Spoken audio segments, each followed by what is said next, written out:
Not everything needs 8 strings. Some things need 20. Oh, yeah. Rob Scallon's teasing a 10-string vid. I saw that. I thought it was 9. I didn't actually count.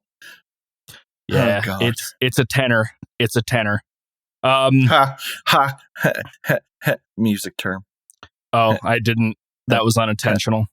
It's definitely not in tenor range, though. That's for sure. No, that's yeah. Let me open up. I'm using my cat. At this point, I'm using my cat as a drum kick pad. Nice. That seems interesting. He's just laying here. He's got one eye open, and I just keep tapping his fucking chest with my foot. Hello, everybody, and welcome to Distorted Entertainment Cat Cast. Never mind. I want to do that again. Hello, everybody, and we my cat's freaking out, and Mitch's cat is being used as a kick drum pad. Not literally, though. My name is Ethan Carpenter. I am, of course, joined by Mitchell. Mitchell, how's it going? Well, I'm actually literally using my cat as a kick drum pad, just very gently. It's going well. I got a warm cat on my foot, and I'm in pain, and I'm making money, but I also spend way too much time at FedEx. I do not have a cat under my foot. I have a new chair, though, so my entire lower body doesn't fall asleep within 5 minutes of sitting down. Now it takes 30, but it is much more. It is much more comfortable. I don't even have to have a pillow to sit on. It's fantastic. Welcome, guys, to Distorted Entertainment tonight. Today, rather, we're going over a Septicflesh album and a Slipknot record. Of course, that's going to be coming up. Of course, we have some news to go through. Starting off, I think the biggest thing, this is actually coming out today. Today's the 22nd of November. Guitar Center officially filing for bankruptcy. It dropped earlier today. But it says that they aren't going to go, they're not closing, but they did officially file bankruptcy. It's rumored every year that they're going to file bankruptcy. I specifically remember the past couple of years that people were talking about it. Looks like they officially did it, and they're looking to, refinance through stuff and keep going. I hope Guitar Center sticks around. I'm not a hater of the Guitar Center like some other people are. Have I even stepped into a Guitar Center before? I don't think I have. I can't answer that for you. I don't think I have. They're fun. I do remember the first time I went into Sam Ash. I liked Sam Ash a little bit more, but now it's kind of flip-flopped, the past year or so, because here in Indiana, we just don't have a lot of music gear that's flowing in and out of the stores. Every time, unless you live in Fort Wayne. Unless you live in Fort Wayne. But I went up to a Guitar Center up in Fort Wayne, and it was horrible. Of course it was. There's only one place to go in Fort Wayne, and we all know where that is. It's Sweetwater. Of course. But every time I've gone to a Guitar Center in Kentucky, Tennessee, any other state, every time I'm blown away by the vast the better selection of stuff they have. There was a Sam Ash I think I went to in Tennessee, and it was 3 times the size of the one in Castleton. It was ridiculous. Wow. Yeah, no, for me, all my music needs, I went for, when I lived in Bloomington, we don't have any big stores there. It's all small music stores, which you would think with IU being one of the bigger music schools, we would at least have one mainstream music store or something, but nope. So it was local music stores for a while. I've gone to Sam Ash once. That's where I picked up my monitors. And I've been to Sweetwater once, and I wanted to stay forever. Sweetwater's wonderful. Sweetwater. I've been to Sweetwater 4 or 5 times, one of which was when I applied for a job there and I had an interview. And I thought I was a shoo-in, and the hiring person said that she thought I was too, but they ended up not going for it. And lame. I was sad, but it was probably a good call because I would have spent most of my money just on music gear I didn't need. But Guitar Center. You always need music gear. Well, yeah.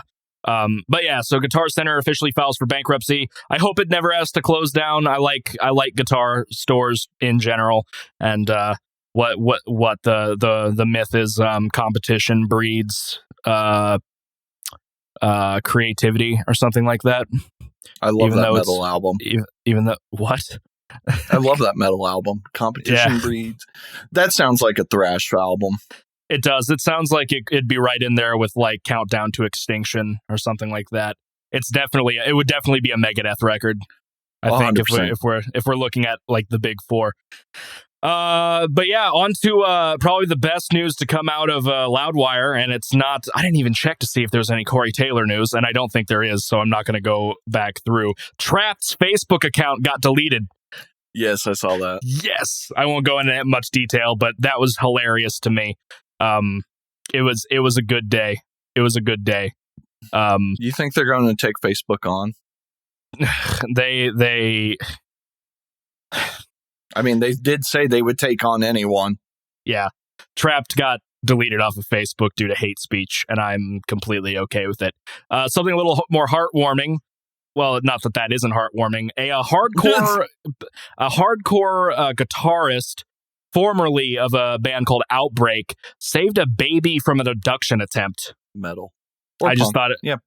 I thought it was interesting. Like he saved somebody from getting abducted by putting the dude in an MMA hold and just kept him there until the police arrived. So good guy, Mr. Brian Kemsley. Kemsley. Yes, I did say that right. I don't know why it took me so long to pronounce that, but good guy, hardcore guitarist. You're one of the good ones. And then the last two good ones. Well, the last two, when it comes to music on my end, they're both Metallica related. First of all, this is kind of a single as well, but it was from a live stream benefit show they did. They debuted a reimagined version of Disposable Heroes, and it's hot trash. It is garbage. I couldn't get through like 40 seconds of it. I could not recognize anything from the song. And it's really weird because this is how James like opened it, like announced it. It was they took the unplugged version of the song where they did an unplugged show, but then they took the unplugged version and then made it heavy again. And it just sounds bad. Yeah, that sounds like a bad idea. So he introduced it as, quote, "Here's a heavy song we did acoustic, and we're doing it heavy in the acoustic version way," began James Hetfield, who then laughed. And then Lars, quote, "So I hope you're as confused as we are." Wow. Wow. Okay. Yeah, it was bad. And then the other thing is also Lars related. Metallica's Lars Ulrich reacts to drumming criticism with, quote, "I've got nothing left to prove."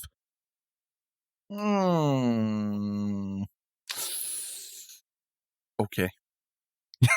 That's pretty much it.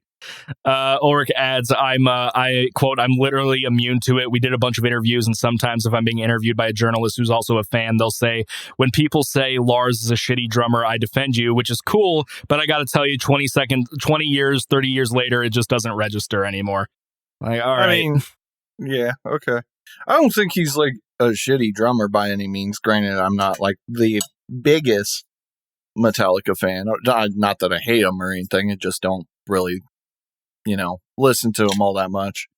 Yeah, I don't think that he's the worst drummer ever. But he's like pretty basic. Like he doesn't do like amazing things. He's not like Mike Portnoy, Mario. Oh no, no, not at all. But like for the first 4 records, he And Justice for All was basically a Lars solo album with how loud everything was mixed. My cat, dude. Woody, get down. I have this calm ass cat just right by my feet, letting me just kind of like mess around with him, though he's starting to get irritated by it. My cat was like trying to climb up my dresser, and he's being a jerk. But yeah, and then once the Black Album hit, and then Load and Reload, where he stripped down his kit, he kind of, it's a lot more basic. But I don't necessarily think he's bad. He's just, he has some issues with timing when live and things like that. But one of the most important things a drummer kind of needs. Yeah, so it's I don't know. Even worse if he has a click track in his ear and he's still having problems. I don't need a click, bro. I don't play or record to a click. I don't need it. See, I always wonder if there are any bands out there that are using or are not using clicks when they play live. Bands that are too broke to have click tracks. Okay, I meant my bigger bands like Gojira or... Oh, no, it's the, Yeah, I don't think Meshuggah uses clicks. They don't need to. Why would they? But yeah, so that's what I had. Do you have anything in the realm of music? In the realm of music, you say? Let's be honest. Quarantine, whatever level of quarantine you are doing, whether it be 0% or 100%, sucks. And the biggest part that sucks is no live shows. But I've been enjoying at least seeing the fact that like bands are like streaming their live shows free. Like their older recorded ones. Like Gojira's done it twice now. They've streamed the Red Rock show, which I was at. Mm-hmm. And I have news about that. I totally forgot about that. And then they're streaming their Hellfest 2019 one as well. At the Gates streamed their 2008 one, so that it took me a second, but that would mean that there was no new material. That's Slaughter to Soul and Back. Ginger's streaming theirs from Melbourne. There's just a bunch of bands streaming, and then there are other bands that are selling tickets to play live. And they'll like Dark Tranquility. I haven't bought any tickets because I've been hella poor for a while. They did their entirety of their new album, which came out yesterday, I think, or the day before. Huh. They did the entirety of the album live in the very famous Swedish theater. So, and I still haven't listened to the album. By the way, Dark Tranquility released a new album.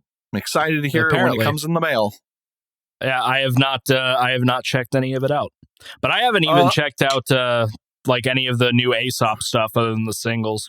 So yeah, I haven't either. I was really surprised. Everyone is giving this album really good reviews, including, not including, and like some of them are even saying they're like genre bending and stuff, which is not new for Dark Tranquility, but still. But Angry Metal Guy was like 2.0 out of 10. Jeez. And yeah, I can't. Go ahead. I can't wrap my head around it because everyone else is like giving it an 8 and 9. Well, I mean, it is a guy named Angry Metal Guy. Yeah, but usually he's, cool. Sometimes. It's sitting at a 74% on Metallum. Yeah, see? And Metallum's nothing but dicks, so like... It's got two... Unless they agree with me. It's got 2 reviews on there. One is a 65, the other is an 82. Oh, yeah, okay. I'm fine with that. I mean, from what I've heard... Horrible. From what I've heard from the singles, it's like... It's Dark Tranquility sound. I mean, they've been around since the 90s. They've slowly evolved over time, but they definitely have a definitive sound. And yeah, it doesn't sound too much different. If you like what Dark Tranquility sounded like on Atoma and Fiction and Character and Construct and a whole bunch of other things, probably gonna like this one from what I've heard. I have not listened to any Dark Tranquility to my knowledge. You will. You will. Tell me. Do you bleed? Okay. You will. Okay. Okay. Batman versus Superman? Dawn of Justice? Batfleck? No. Ethan, I'm about to hurt you right now. I haven't even seen the Dark Knight trilogy. What is wrong with you? That was the same thing Adam What's said wrong to me with at you? Work. I'm not a movie guy, okay? Calm down. The Dark Knight trilogy is great. Well, I mean, the best one's the one in the middle, but I like all of them. To be fair, I have seen parts of the first one. Batman Begins, I rewatched it last year, and I rewatched it after watching Pulp Fiction for the first time. And it was my very first, yes, well, shut up. No. Dark Knight Tranquility, God. The Dark Knight Tranquility. The Dark Knight is like a legitimately amazing movie. Like, true. But Pulp Fiction is a classic, and even I've seen that. Yeah, I watched it for the first time last year. And it was my first. It was my first introduction to Tarantino, and I really loved it. It was a great movie. The dialogue was great. It was very natural and flowing. And then I went to go watch Batman Begins, where the dialogue feels like a board that is dead and has rigor mortis. It is so stiff. It is such stiff dialogue. I dare you watch a Tarantino movie and then watch Batman Begins, and it's like, oh, this is 2 hours of really awkward. Which one was Batman Begins? It was the first one. It's the one with he's basically fighting Ra's al Ghul in the League of Shadows. Scarecrow's in it too, but Scarecrow's kind of in all of them. I think, yeah. He's in all of them, but he's only a cameo in the next two. Yeah, they kind of Scarecrow kind of gets the shaft. Let's see other music news, because yes, back on topic. Yeah. There was apparently T-Pain. I saw this. T-Pain likes Trivium. So okay, yeah, and this can actually kind of segue into a small conversation. Okay. I hate Metalheads. Just kind of like the big communities, especially like on Facebook. So recently, Rihanna got a picture taken of her, and she was wearing like a vintage Pantera shirt or something like that. And I don't understand how butthurt metalheads get when somebody who you wouldn't imagine likes metal, or even if they don't like metal, if they're wearing a metal shirt at all at that point, they're like, oh, this is, we should kill Rihanna or kill the Kardashians, or like, not that brutal, but they get so butthurt by it. And I'm like, dude, even, first of all, you don't know, maybe Rihanna really likes Pantera. Like, just because she's a pop star doesn't mean she can't like metal. Miley Cyrus is putting out a Metallica covers record, and Rob Halford is excited about that.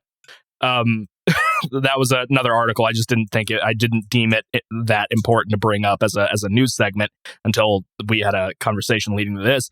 But people are freaking out about that. It's like, oh, she's a pop rap artist. She's gonna immediately ruin it. From what I've heard, she actually has a decent rock voice. Like, I don't really like her pop stuff, but I'll check out one of the songs, especially if like somebody says, oh yeah, this is decent, or something like that. I just don't understand how people get so angry. Like, even if they don't, like, if Rihanna doesn't like Pantera, who cares? Somebody's going to see that shirt and maybe look up Pantera, and maybe there'll be a new Pantera fan. Like, yeah. I mean, for me, as snobby as I can be, I do really would love this music to be more known and loved in like the world, because I get sick of having my music, like, not being able to listen to my music at work, when I'm on a computer because I have to deal with idiots being like, turn that devil music off. Me. I can't understand them. I'm just like, shut the hell up. I had somebody that was like, I can't understand them. And then they listen to K-pop. I'm like, do you know Korean? They're like, no. And I'm like, what? Shut the hell up. It's one thing if you don't like the growling, fine, whatever. There's metal without growling. Oh yeah, I love the people that are like, they act as though death metal is the only kind of metal. I'm like, because it is. Like Black Sabbath is metal. Yeah. Dio is metal. Oh, Dio. I love Dio. I don't think people should be wearing shirts if you don't know who they are. But I mean, there are also people that would wear, like when I was in middle school and had no identity. Let's be honest. I don't think most of us did. The cool thing for me was to have shirts with skulls on them because, I don't know, Walmart. Edge. Yeah, pretty much. And apparently, for the longest time, I was wearing Punisher shirts. I didn't know who the fuck Punisher was. And then when somebody said, neither do a lot Punisher. Of people. Yeah. Especially people that put the sticker on their cars, usually. Yeah. People were like, oh, the Punisher. I'm like, that must be a WWE star. That's a decent guess if you don't know what the Punisher is. So, yeah, for the longest time. And like my sister wears a shirt that she was like, this is a really cool design. I really like it. And I can't remember if she brought it up to me or I brought it up to her. It turns out it's a BioShock shirt, but it's so esoteric because it's the picture of the lighthouse in the first BioShock. Gotcha. It's like in the opening scene, yeah. And it's a fan-drawn one that I think she bought off of Redbubble or something. And once she knew it was BioShock, she like came up to me and she was like, oh, well, is there anything I really need to know? And I'm like, no, not really. I mean, here's the premise of the game, but... I mean, if you had like Andrew Ryan... Is it Andrew Ryan? Yeah, Andrew Ryan. I thought that was... Who wrote Atlas Shrugged? Is that the same name? Okay, Andrew Ryan was like the main bad guy throughout the game until you until the twist. Yes. Until the twist. So, and then you're dealing with the other main character, of course, is Fontaine. And then I forget who the Irish guy that guides you through the game is, but I think that's Atlas. I think. It's been a minute since I played the first BioShock. Yeah, same. But anyways, great game. Great game. Yeah, wonderful game.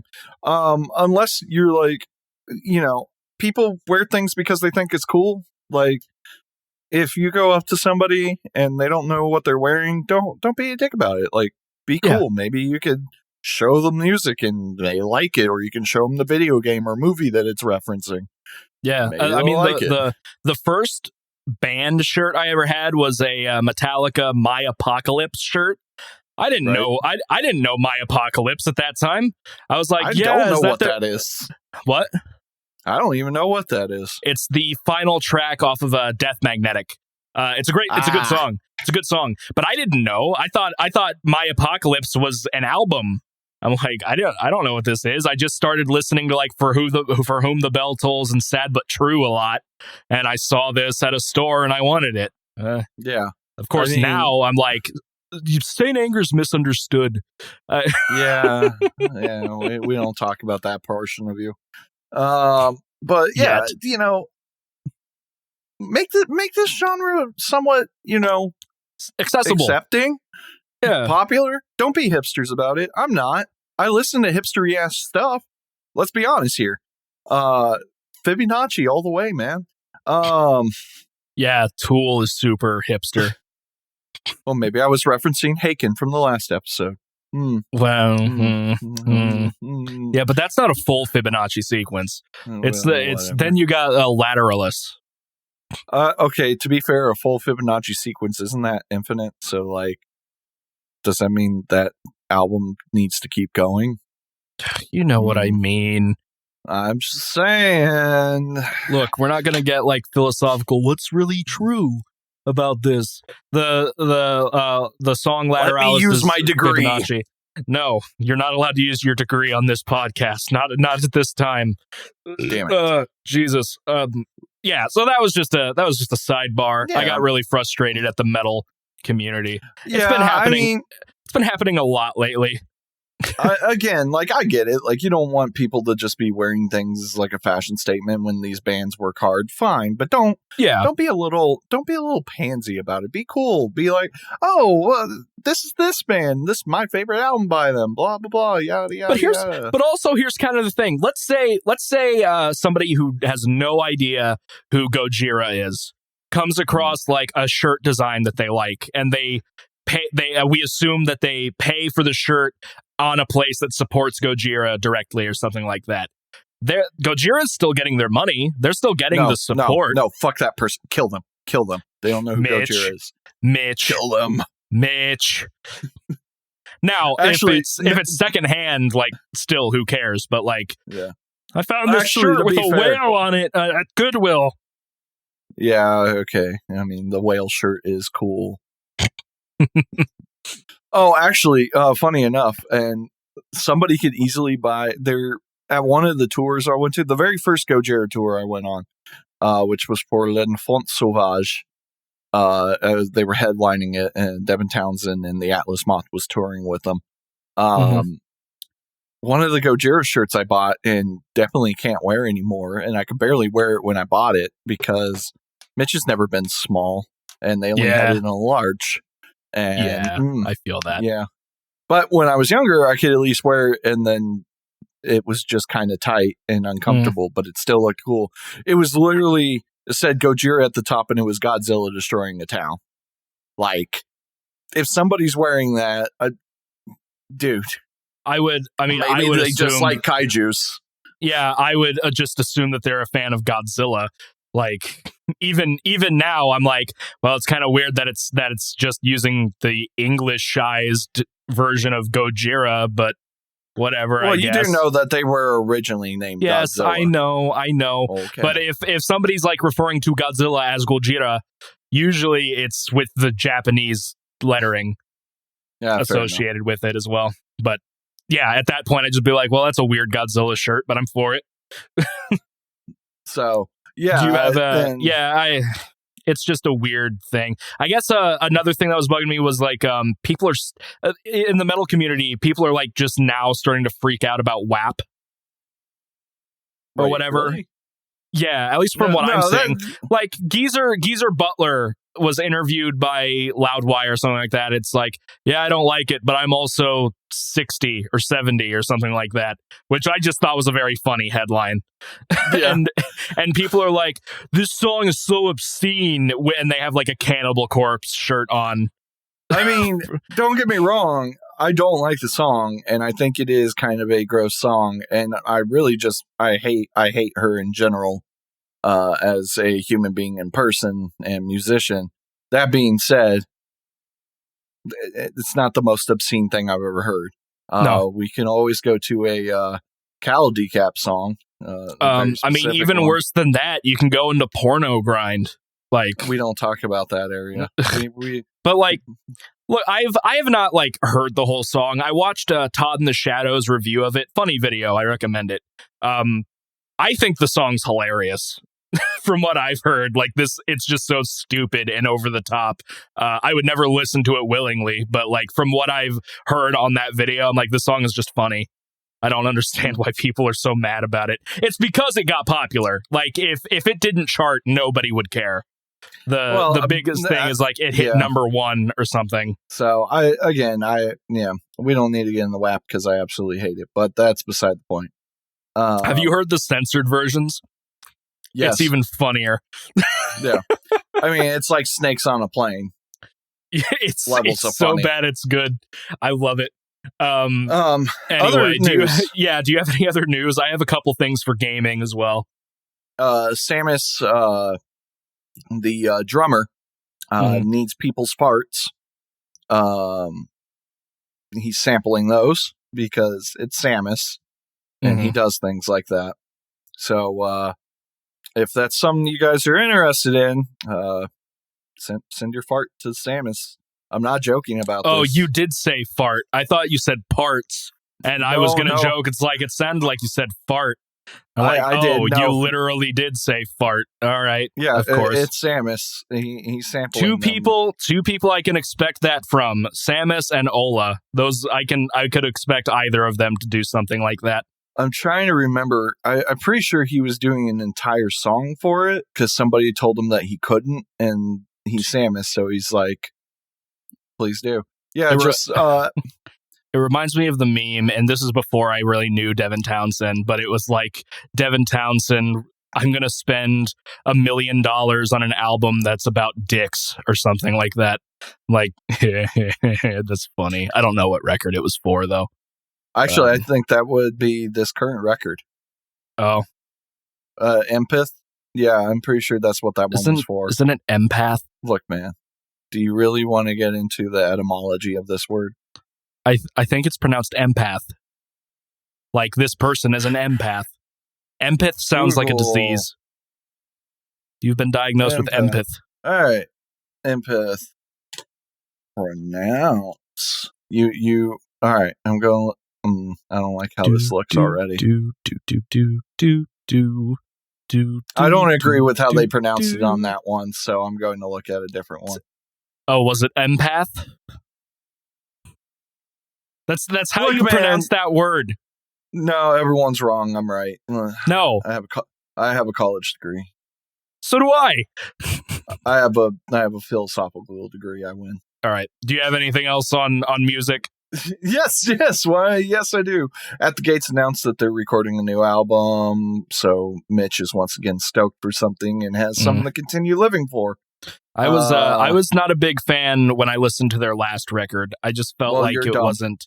I mean, it's not that it was bad. I didn't feel much for it after listening to Slaughter of the Soul. Did you listen to At War with Reality?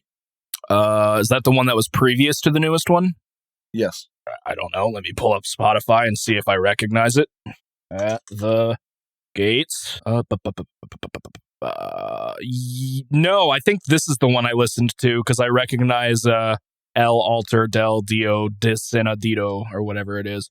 Yeah, I listened to that one. I didn't listen to Drink from the Night itself, or maybe I did. I know I listened to one or both of them, and I thought it was okay. I just felt like the mix on it was just like a little muddy, and I'm not sure why.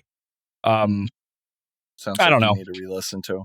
I mean, I'll give it another listen. It could have been my headphones. I kind of experienced that when I was listening to the Opeth records. It wasn't like muddiness, but the mix was a little weird when I was listening to them on headphones, and then it sounded great through my monitors. So yeah, I mean, I might listen to them at some point again. Final music news. For people that care about Dave Grohl. I like Dave Grohl. I mean, I do too. I think Dave Grohl's cool. Some people don't.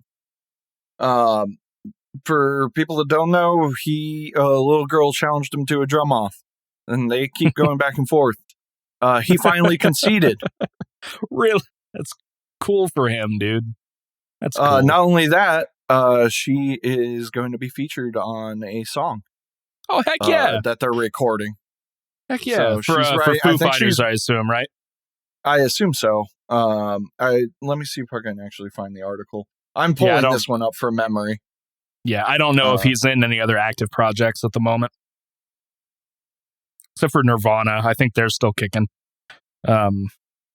Yeah, that was a dumb joke. I'm sorry. But yeah, I like Dave Grohl. There was also something saying that he would like to make a death metal album. I'm like, I'm for it. Oh, yeah. We discussed that a few ago. She's co-writing a song to perform with the Foo Fighters.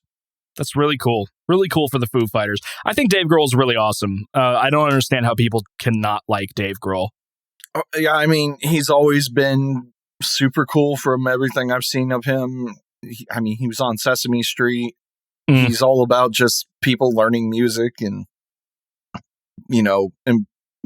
be cool to your kids and let them do music stuff. I also love the meme video where somebody took I forget, the best of you or whatever, and it's 4 minutes of just him shouting the best, But the music keeps going, so it's not just a loop of that section. I just thought the editing was super cool on it. Wonderful. I used to bug my roommates a lot with that, but you would. I would. So I got a couple things on gaming news, just quick. The biggest one I'm excited for, IO Interactive, the guys who make the Hitman games, which the latest, the most recent Hitman games have been great, with Hitman 3 dropping in January, and I'm super stoked for that. But they're making a James Bond game, and it's that's who's making that. Yeah, and it's the first James Bond game in many, many years. There wasn't any James Bond games on the last generation. The last time one came out was on the PS3 and 360. So I'm quite excited to see what they do for that. Rumor is it's going to be a completely original story. That's guaranteed. But it's rumored that it's going to be like an origin story. And I am completely fine with that, especially if it kind of takes some of the stuff that's really good about Hitman and they kind of cram that in there. I think it'll be an excellent game, especially for IO. They've been killing it recently. Slappers only. You can go see a trailer for it. It's about 50 seconds, and it's just a teaser, but it's really cool to hear the James Bond theme pop up again for a video game context, and it's a cool teaser. It melds perfectly into the classic sniper barrel intro sequence and all that stuff, and I just nerded out over it. I was excited. So yeah, new James Bond game. This is just a kind of a headline one. Hades and The Last of Us Part 2 head up to the Game Awards 2020 nominees. I hope Hades gets it. It definitely deserves it. It's one of the best games that have come out in recent memory. I guess the game of the year is up against Animal Crossing: New Horizons, Doom Eternal, Final Fantasy VII Remake, Ghost of Tsushima, Hades, and Last of Us Part 2. Well, clearly Doom should win. So, Hades, don't get me wrong. I'm not taking a dump on Doom. I know it's an amazing game. I'm hearing that. That's what I'm hearing. No. I mean, I think all of these games deserve to be up there. But the only one I've personally played is Hades, and it's so good. It's amazing. And I will fight to the death for that. Best game direction, Hades is on there again. Again, it's one of the best roguelites I've ever played. Best narrative, we got Hades is on there again. Same with art direction, score, audio. No, it's not in audio design. It is in best performance. It's just it's a great game, brother. I mean, I watched my roommate play it. I watched my roommate play some of it, and I was just like, "Yeah, it's all right, cool." No, play it. I seriously play it yourself. It is. I think I was able to share my Steam library with you post like all that stuff. Seriously, play it. It is a fantastic game. Best indie game. This is kind of more my shtick. We got Carrion. I played that. It was interesting. I never finished it, but it was an interesting game. Then you have Fall Guys Ultimate Knockout. Yeah, it's good. It kind of died off pretty quick. Hades, Spelunky 2. I finally started playing Spelunky 2, and it's so good, but it's so hard. It took me 50 tries to get to the second biome, and each biome has like 4 levels, so it's difficult. And then Spiritfarer, which I've never heard of. Obviously for best mobile game, Among Us is going to win, and I think that's there's even more. Jesus, there's so many. I'm just going to go through, see if there's anything like big. Phasmophobia is up for a debut game award. That's interesting. I can believe that. Yeah, that's interesting. Carrion was also the best debut on there for that as well. That's actually pretty cool. Best sports and racing, I think Tony Hawk, the remake, should win on that. Best family game, nothing really there that I'm super interested in. Best role playing, nothing super interesting there. I'm surprised that, here we go.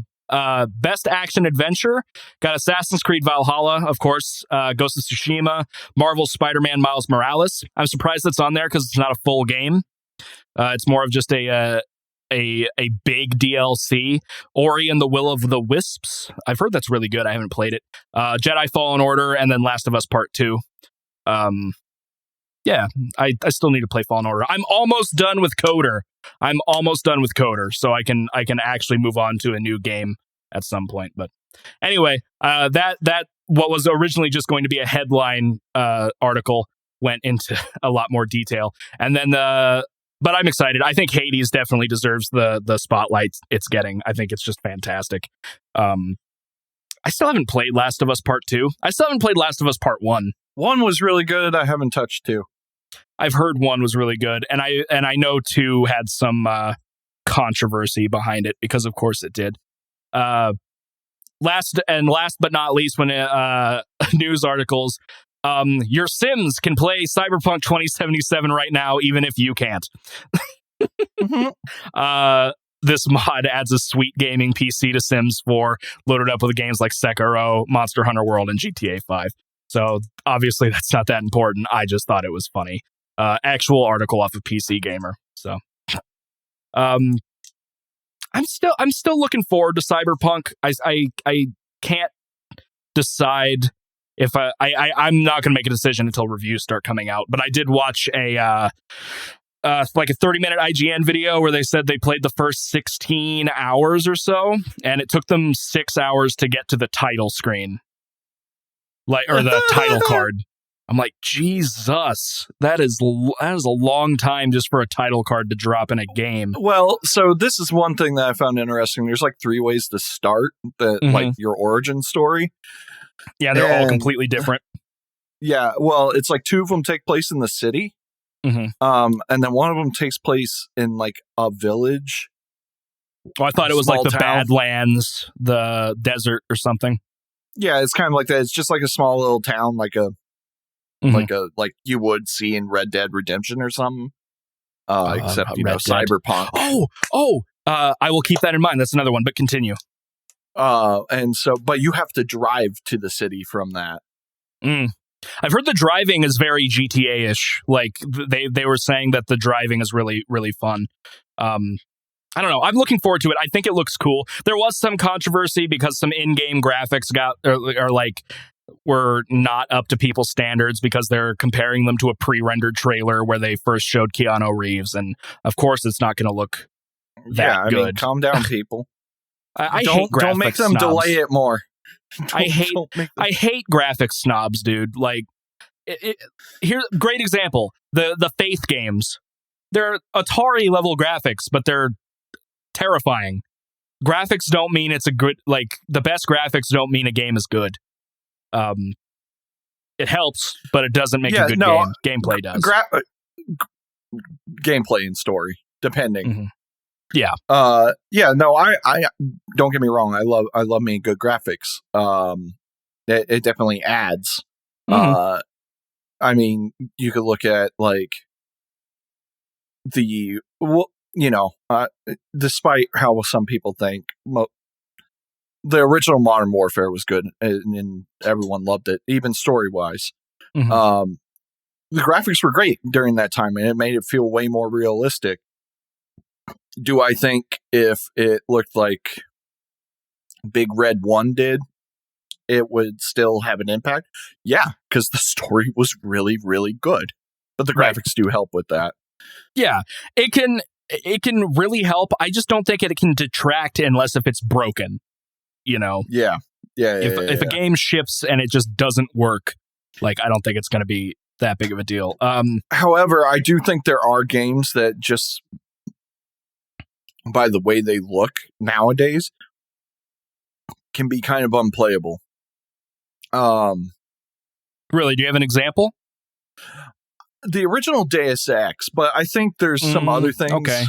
Yeah, I could see that. System Shock 2. They're great games.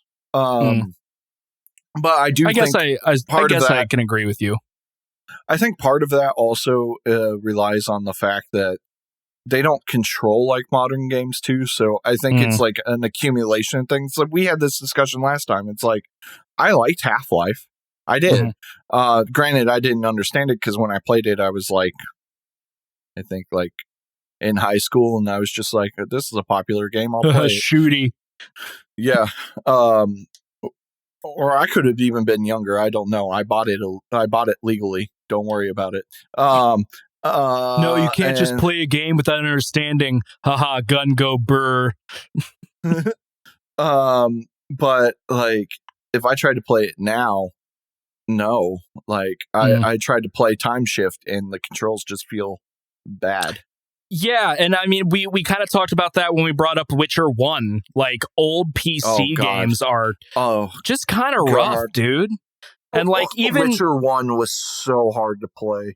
Look, we have this whole keyboard. We're going to use it. Which I'm fine with, because like that's how the Mech Warrior games go. But that also makes me feel like I'm piloting a giant freaking mech. Yeah.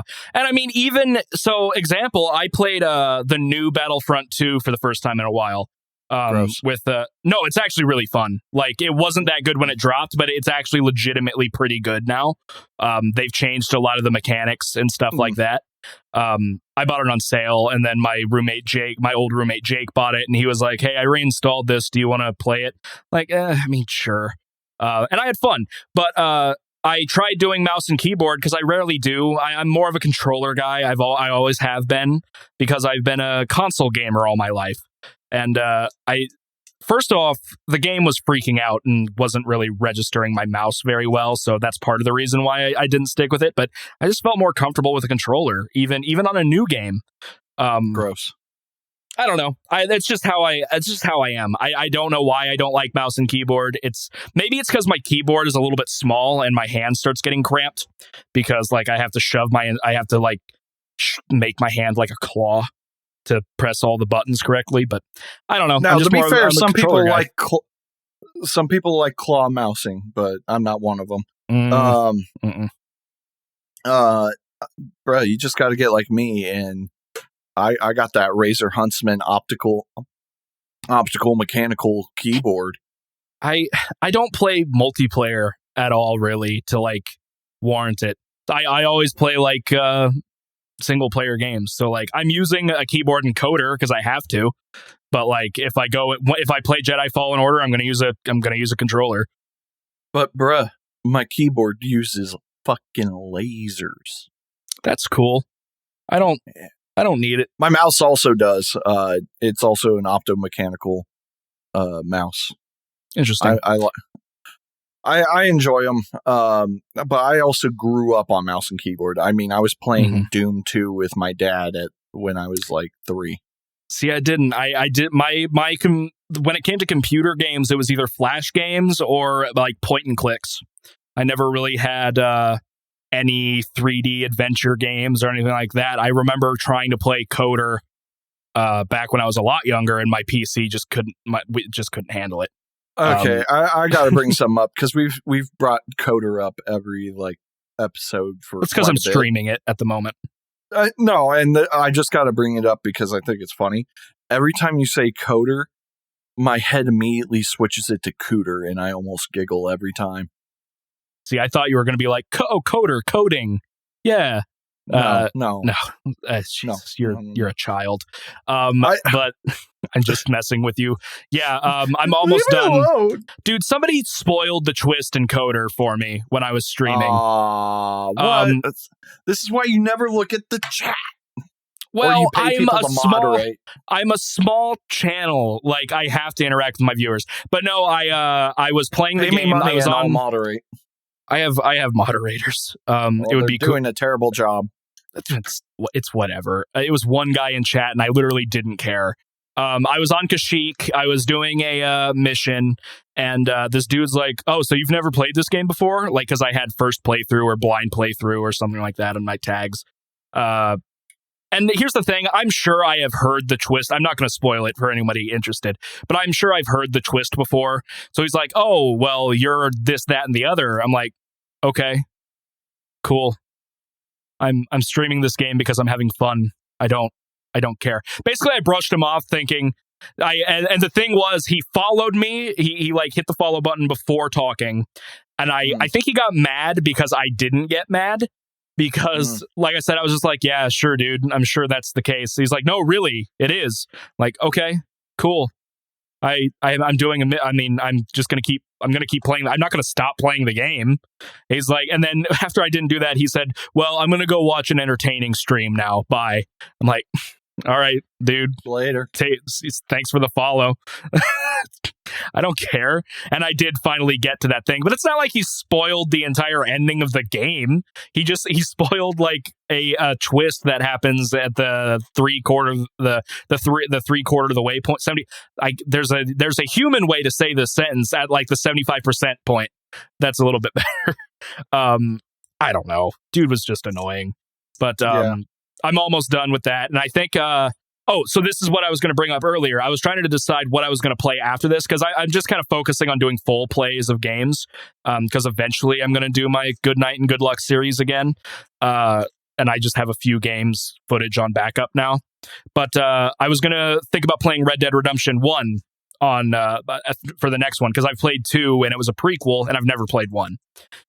And there was a leak on Amazon for a Red Dead Redemption remaster that's apparently going to be released on the 10th of next month.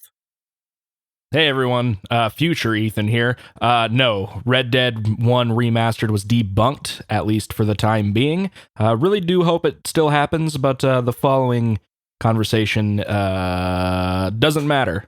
Still fun though, I'm leaving it in. Back to the episode. We'll see.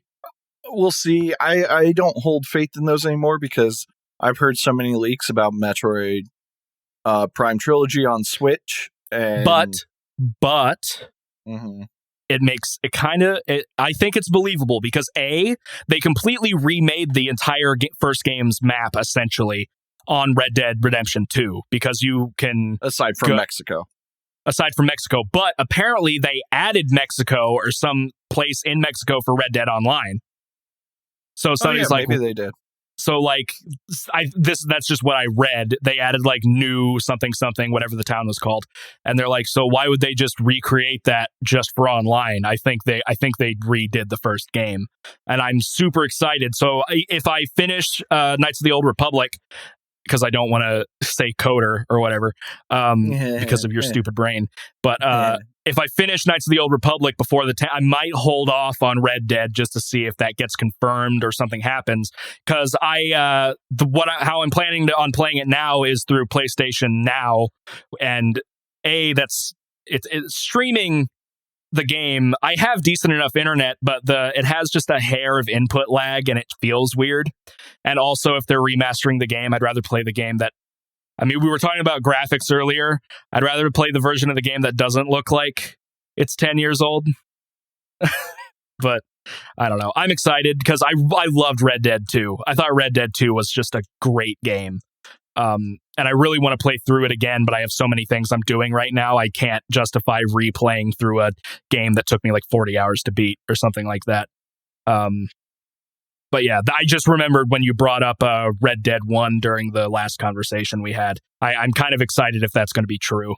So, yeah, that's all the news I got. And we have some albums to talk about. So, I'm sorry. It's fine that you hogged all the news, but maybe some of us have video game news.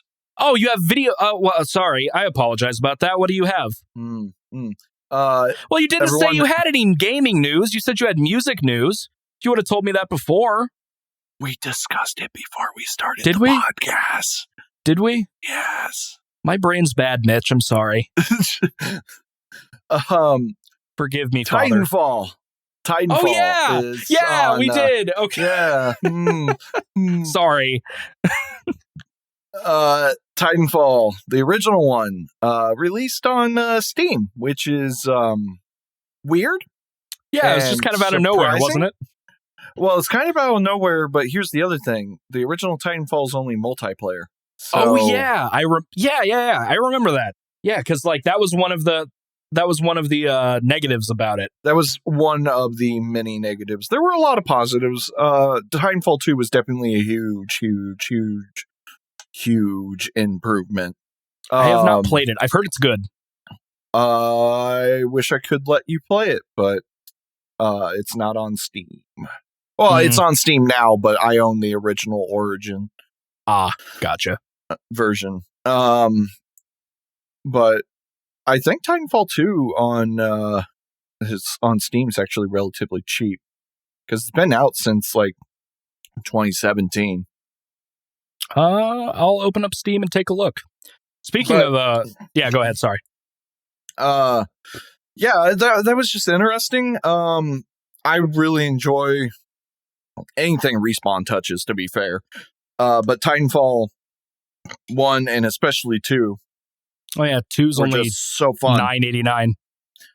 The story's totally worth it. If you wanted to do online multiplayer, it's good. It's still alive and kicking. It's specifically both Titanfalls are on a weekend deal, probably because the first one came out dropped. But yeah, it's just cool. That's weird. Like I said, I had a lot of fun with it, but it's definitely not the improvement that Titanfall 2 was. The one thing that I will always say I loved about both Titanfalls, especially Titanfall 2, all DLC free, all of it. When that was, and that's surprising because they're an EA branch. Yeah. I was looking on that as part of EA Play. Yeah. So, when Titanfall 2 dropped, the first thing they did was like, there's no loot boxes. All DLC is free. You buy the game, you get anything free. The only thing that's not free is they release cosmetics for it. Okay. Yeah. So, but this is the thing about the cosmetics. They're not going, hey, you can buy our in-game currency and then maybe get it later in a loot box or anything. No, it's like, give us like $5 for this huge cosmetic pack and you're good to go. That's pretty cool. They had the best DLC policy, but anything that was maps, new guns, new Titans, anything that was game-changing, free. Absolutely free. Super cool. So, I'm really hoping that Titanfall 3 is in the works. And like I said, so far Respawn, which for people who don't know who Respawn is, the people that made the Modern Warfare series at Activision and then either left or got fired, then made Respawn. Oh, yeah. I'm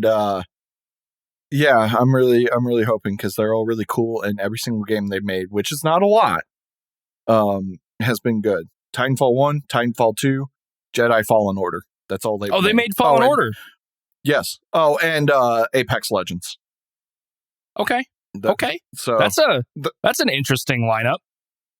And then they're currently working on a new Medal of Honor game that's World War II, but it's a VR game.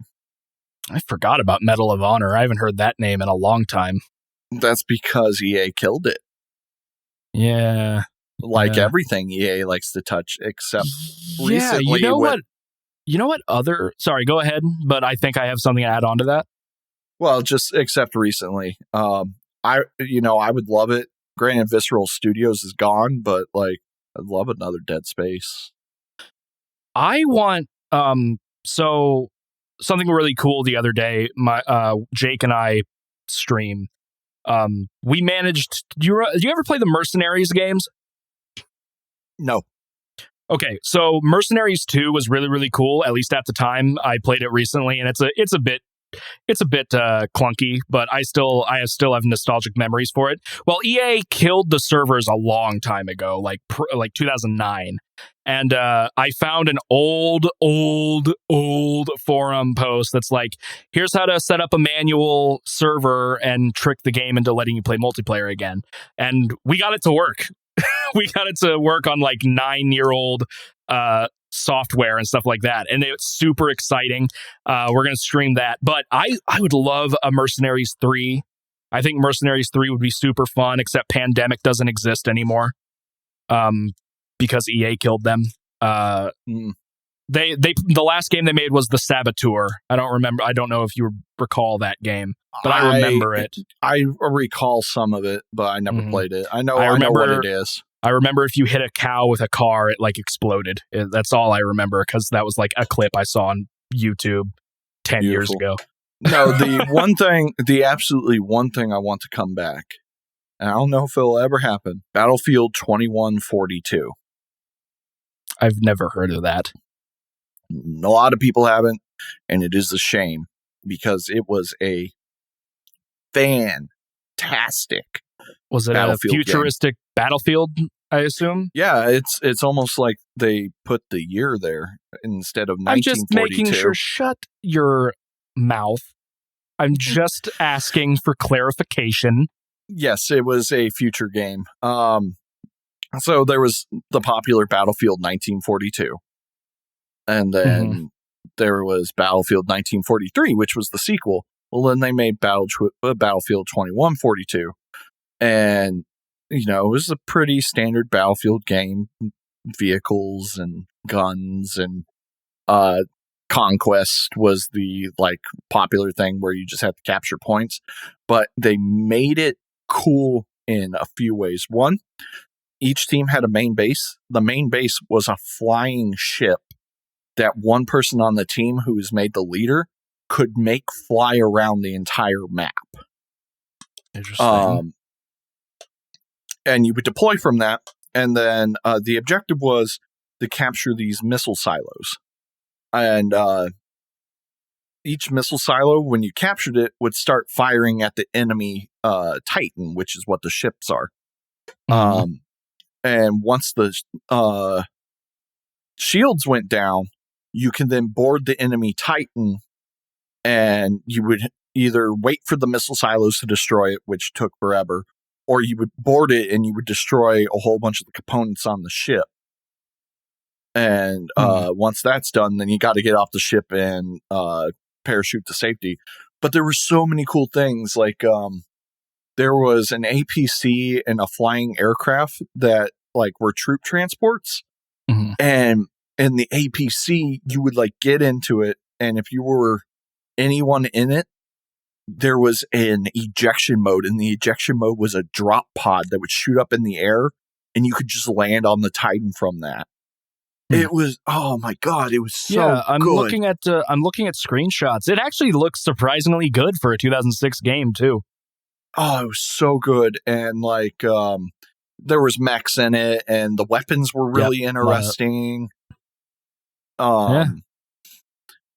But I don't know. It's interesting. I might have to. It was only for PC and Mac. I might have to take a look at it. Yeah. Well, here's the thing. I think it was multiplayer only, or if it wasn't, then it says single player, multiplayer. I don't know if there's a. It was the fourth game in the series. Yeah. Synopsis. Oh yeah. It's just bots. I think if you do single player.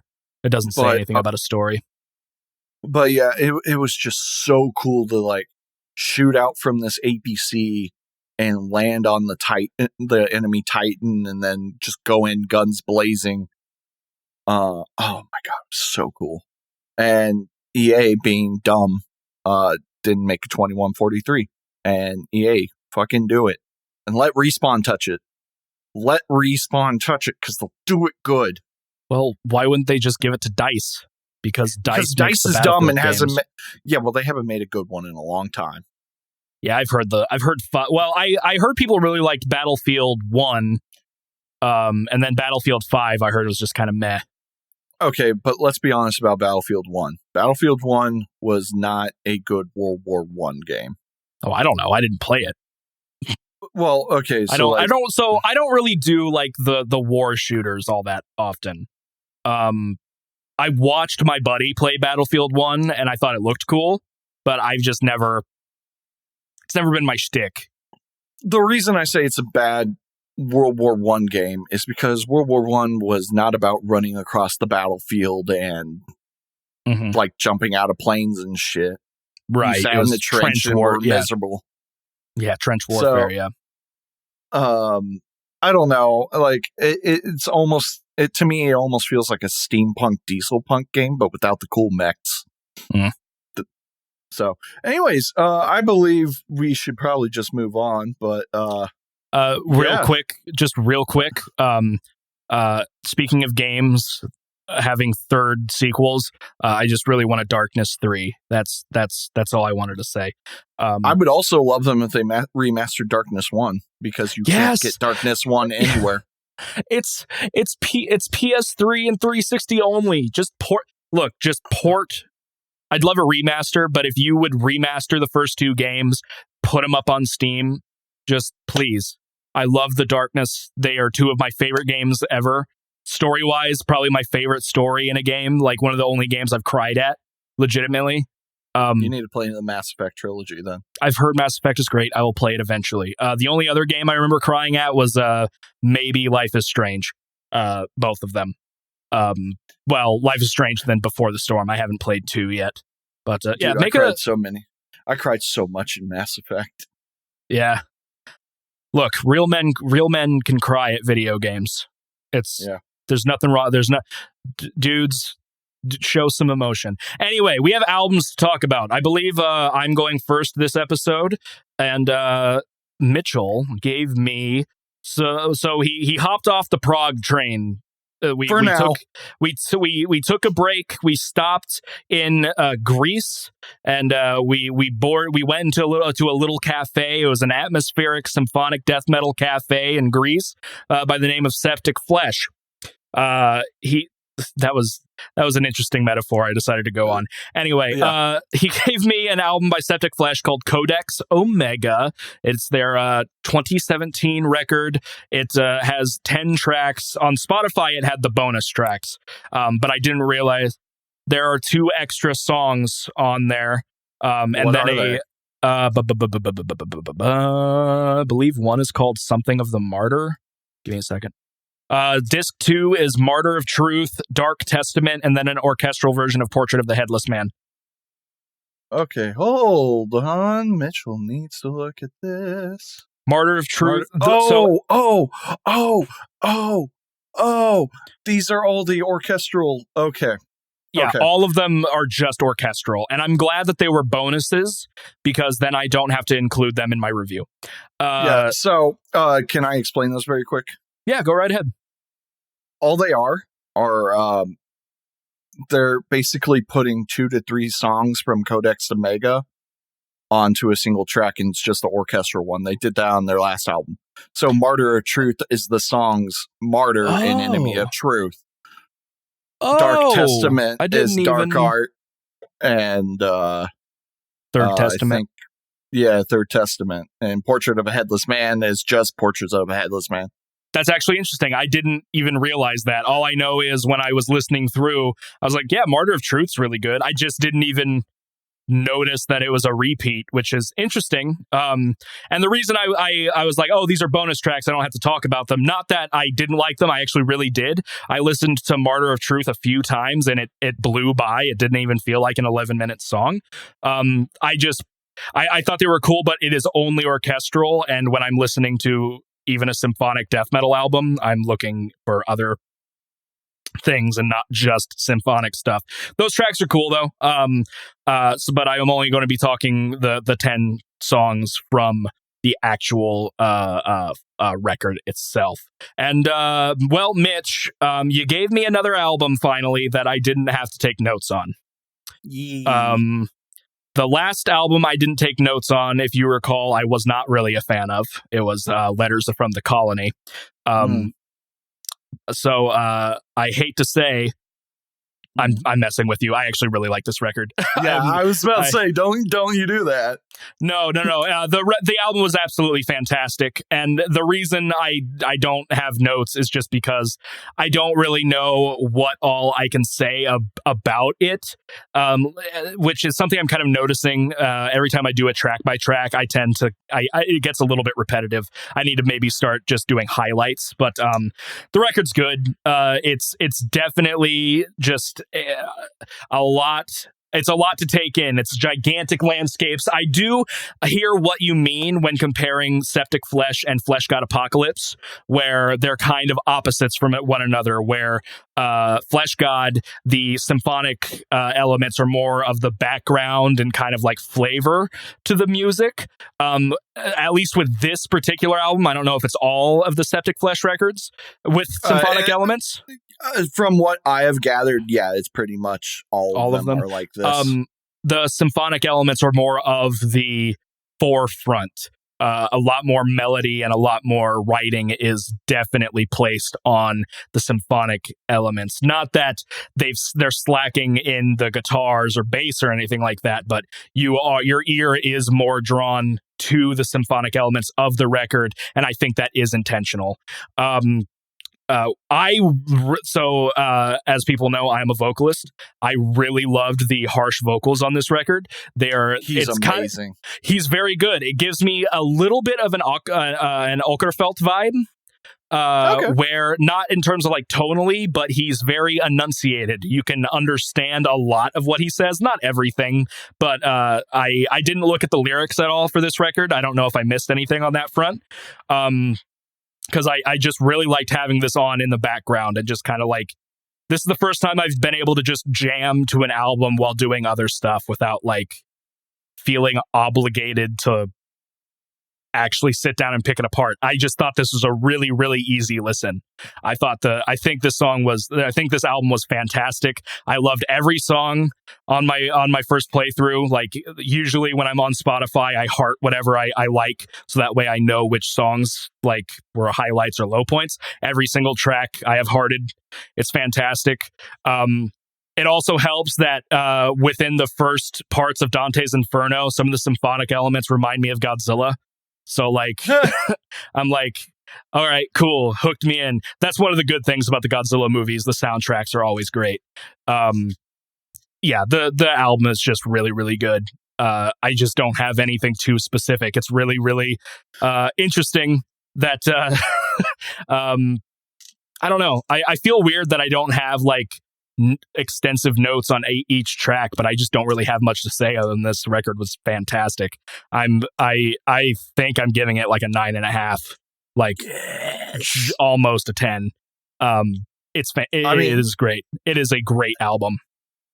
Everyone that I've shown this album specifically to, they're just like, holy crap. I love showing this album to people that are like, metal's not music, it's just noise. And I'm like, here's some symphonic boys. I really the song that always pokes out to me is first of all, I really like Third Testament parentheses Codex Omega, and then I really like Our Church Below the Sea. Interesting. I'm not sure why those are the ones that are really sticking with me, but I do recall that I like those a lot. And then I really like the clean singing too. I wasn't expecting there to be clean vocals. And they're not. So I'm going to be honest, I always forget about that guy.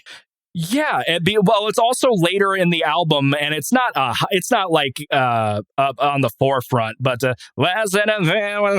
madness. Like he kind of gets a little cheesy, but I like it. I think it is a fantastic. Well, I think his vocals are really good. I'm just kind of really stuck on this record's just fantastic. I absolutely love it. Let me explain something about this and that guy specifically. Okay. So all of them kind of have, I think, stage names. Maybe these are just straight Greek names and I don't know it. Mm-hmm. So there's only 4 people in the band. Yeah. However, the guy that does the clean vocals, he's the rhythm guitar player. He does not tour. Interesting. They have a different guitar player that tours with them. Is there a reason for that? I don't know. But the one time I've seen him, and not only the one time I saw them live, but even on the their live album, that they did a full symphony with, the rhythm guitar player was not doing the rhythm guitar. He on the live one, he was there and he did the vocals. for the clean stuff. He would just walk on stage and do the vocals and then leave. Maybe he has really, really bad stage fright or something like that. But yeah, no, like you'll watch their music videos. They don't even look remotely the same. For one, the guy is the clean singer is bald, and then the guy that looking at replaces that replaces him is super long hair. So yeah, that's really odd. Yeah, I'll look into that a bit more. But yeah, no, his he shows up on all the albums. And he's cool because he has such a unique voice. Definitely. It almost gives off like Transylvanian vibes. Yeah. And like I mean, he would be like so Dracula does this picture. So does this picture I'm looking at from Metallum. They look like villains. It's so stupid. Yeah. I love it though. Well, it's like the bass player / lead singer has that like really evil looking mustache. Yep, I know exactly what you're talking about. It kind of looks like he has something on from that version of Dracula with Keanu Reeves in it, Bram Stoker's Dracula. Kind of looks like one of those. This weird leather ribbed jacket thing. They all have. They wear those.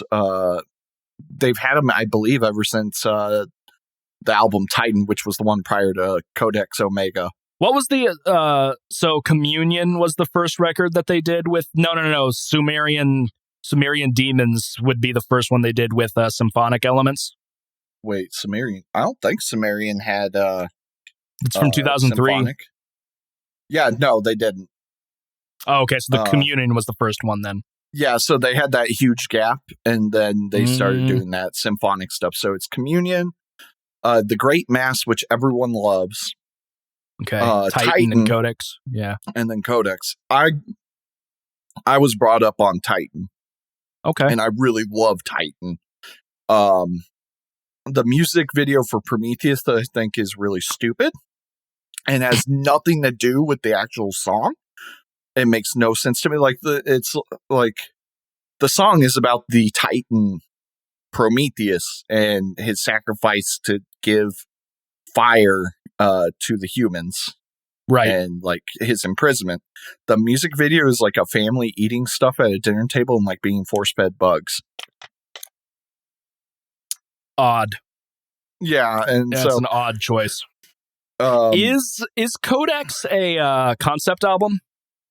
If it is, I do not know the context. Okay, because for a few songs, like I was catching snippets where it's like it sounds like they're singing about the Antichrist or something like that, or if because like I said, I didn't look at the lyrics. I mean, Third Testament is definitely about that. I mean, you got the chorus and everything. If Satan was the father, the Antichrist was the son. Yep. Yeah. Lilith was the mother, and yeah. But it's like usually Metallum's really good about lyrical themes, and it doesn't look like Satan or anti-Christianity or anything like that is a common thing with them. They are like fantasy, mythology, occultism, and Lovecraft. Yeah. I mean, you have Our Church Below the Sea. That's definitely Lovecraftian. A Portrait of a Headless Man is like about being kind of just like faceless and part of the what would be the best word, the like common people, instead of like being out there yourself and letting like following orders as orders and not like standing up for anything, just being a cog in the machine. Enemy of Truth is exactly what it sounds like it's about. It's literally about people spreading false information. I wonder if it had anything to do with the person that was in office. Yeah, you know what? I was wondering that too, because like it like record came out like, 1 year into it, like so. But what's cool? Go ahead. No, go ahead. I was gonna say, do you know the context for like the album art, or if there is any context? I don't, but I will tell you this. I think that's the bass player who actually does all the album art. That's cool. Yes. Seth. I guess they don't use stage. I don't know. Their names are weird, man. They're Greek, so it's a different language. Not all of them are Greek, from what I know. No, their drummer is Austrian. Interesting. And even more interesting, he was, if I remember correctly, where is it? Ex-Behemoth live. Damn it. He was in with Devin Townsend live as well. Oh, really? I didn't know that. Yeah, he was part of Behemoth. He's also part of Decapitated. Yep, Decapitated, Thorns of Ivy. There's something really good about Metallum. They're really good about categorizing past bands. I'm on Metallum. So I'm on Wikipedia. Really? Yep. Why? Because I'm getting the same information as you now, aren't I? Oh, I thought you meant you yourself have a Wikipedia page. I meant I literally have a Metallum page. Oh, well, never mind then. Anyways, so yeah, and then Christos, the other guitar player who has like the chord rolls, he writes all the orchestrations. Yeah, I recall you telling me that. So you should definitely, listen to their other 3 symphonic records. I think I've listened to a lot of Communion, because that's what's like on their popular, like their most popular songs on Spotify. I haven't listened to all of it though. You said you listened to Vampire from Nazareth, and that's from The Great Mass. Yeah, so their top is their first one's Anubis, The Vampire from Nazareth, Sangreal, Portrait of a Headless Man, Pyramid God, and then Communion, Persepolis, Lovecraft's Death, Sunlight, Moonlight. So if I went through the first 10, I have like 6 tracks from Communion. Which I think that album is like only like 10 tracks. One is just an orchestral version too. So if I went through all of them, I listened to 2/3 of the whole record. But you should definitely give them all a good listen. They're all really good. Yeah, I can imagine. I want to listen to these guys, and then I want to actually dive more into Flesh God's discography as well. Have you listened to Labyrinth? I've listened to parts of Labyrinth. I don't believe I've listened to all of it. Give me one. I think I've only... how much have I listened to? I know I've listened to... Okay, Spotify, work with me here. Flesh God. I know I've listened to the opening track because it has the obnoxious breathing. I think I've only listened to Kingborn and maybe Minotaur. Oh man, that's my favorite album by them. It's a concept album. And of course they do that thing that you really like where they bleed tracks into other tracks. Yep. I have listened to all of King, and I really like King. King was good. I didn't like King lyrically in some parts, but I like the album, especially orchestrally. Yeah.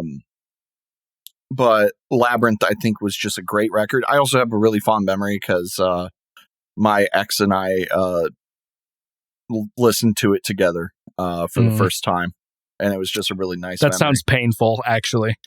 No, actually, we were fine. Our breakup was fine. I just haven't dated anyone since her. Fair enough. But yeah, no. It was a good relationship. There were religious issues. Fair enough. Religious issue being I'm not Catholic and have no desire to ever be Catholic. Fair enough. Yeah, fair enough. But welcome to the relationship segment of the Distorted Entertainment Podcast. I haven't dated anyone since my sophomore year of high school, and I'm done with college. No, it's all I haven't good. dated anyone since my freshman year of college, and I'm done with college. But yeah, I've listened to King. I like it. Also, I just think it's bold of Flesh God to be like, let's just have a whole track be an opera song in the middle of King. That was great. I'm like, all right, cool. I can get behind it. And then I listened to the 2 singles from Veleno.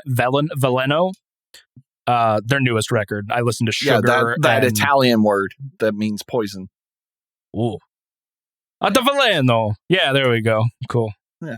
See, I just had to be. I just had to be. What's the word? Racist. Insensitive. That'll work too. It's a great record. I love it. It's different in the fact that they have an acoustic song on Spotify somewhere. Oh yeah. God. Okay. Francesco. Sorry. Francesco's no longer the drummer of Flesh God.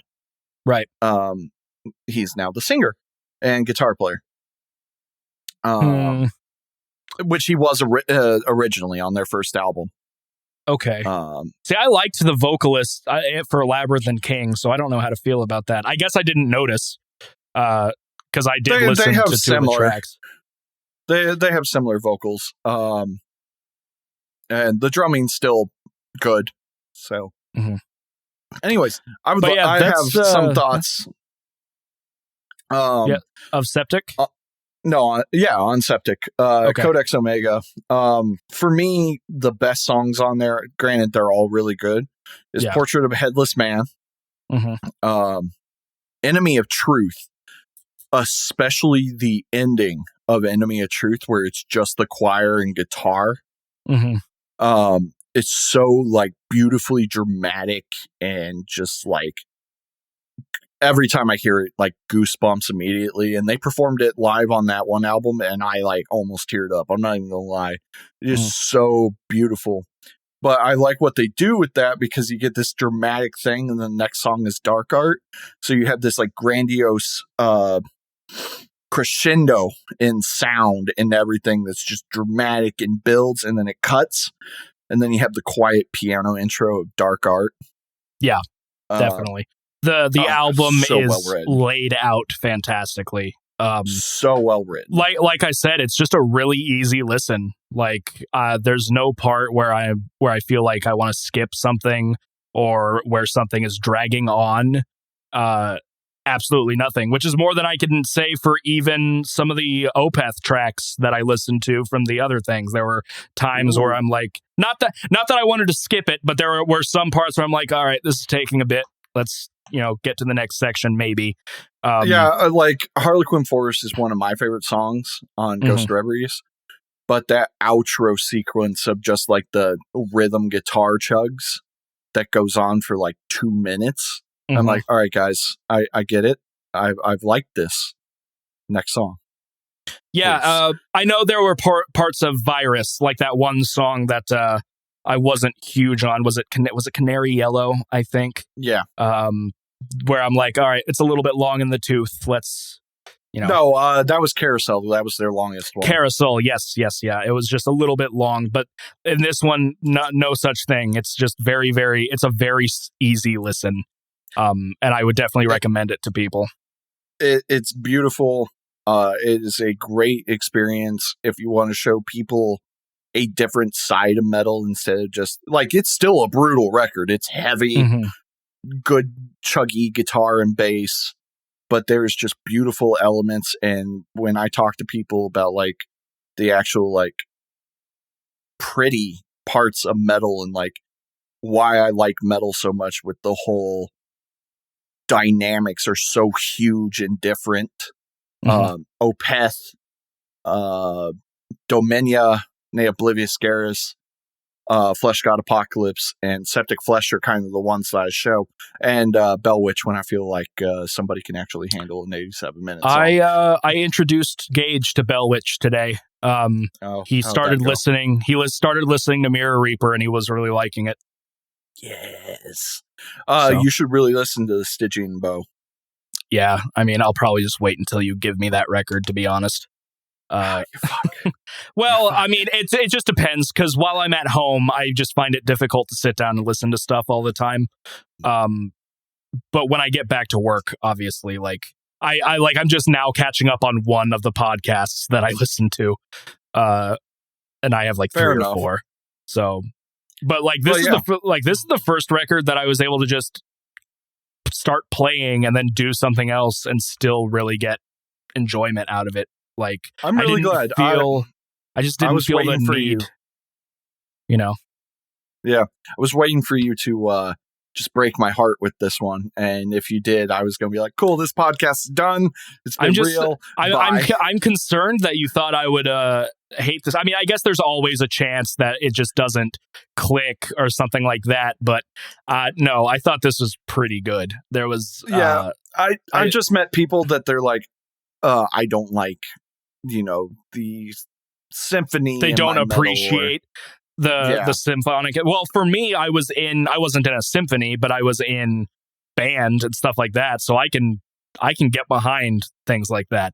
It was just a brass and woodwinds thing. There weren't any strings, but you forgot the percussion section. Well, there's always drums in metal. I just meant in your band. No, you just were like brass and strings. I'm like, what about the timpani? Brass and strings. Yeah. So Septicflesh, Codex Omega was really, really good. I give it like a 9.5. I could probably nudge it up to a 10 on a different day.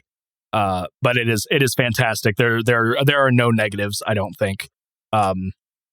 Especially when I'm just looking at the first 10 and not the orchestral only pieces, which I still really liked. I just didn't realize that they were just things from the record without everything else. So I will say this, even though they are things from the record, they do add some tidbits to make the tracks actually bleed together better. Yeah, absolutely. And and what I was saying about everything flowing well, that goes for like what is it, Martyr of Truth or whatever. Yeah, it's 11 minutes long, and I just had it on, and I'm like, I'm not getting bored at all. It's not something I'd listen to all the time, because especially when I'm like in a metal mood, I want to have the metal elements and not just symphonic stuff. But I could probably send that without telling somebody who it was. Like, I could have my mom listen to that or something, and she's like, "This is really good." I'm like, "Oh, this is a death metal band." And I actually I did that to one of my professors. He really likes classical music, and me and him bonded over that. What did he think of the full versions? I didn't send that to him. I didn't think. I immediately knew he wouldn't appreciate that. He enjoyed our discussions on metal music and everything, and he was just like, "It's not for me." I'm like, "I totally understand that." And he's like, "I do see what you mean though about this and that and everything." But I was like, I sent him a what would be the word? A recomposed version of Vivaldi's Four Symphonies by Max Richter, which is just a beautiful recomposition. I know there are a lot of Vivaldi purists out there probably listening to us right now. I know our community just all over Vivaldi and how much he fucking is just brutal. But anyways, I sent that to him, and he really enjoyed it. And I was like, "Well, here's some of these orchestral only parts that are from one of my favorite metal bands that has a symphonic part." And I sent them to him, and he's like, "Those were really good." And I was like, "Right, dude." Yeah.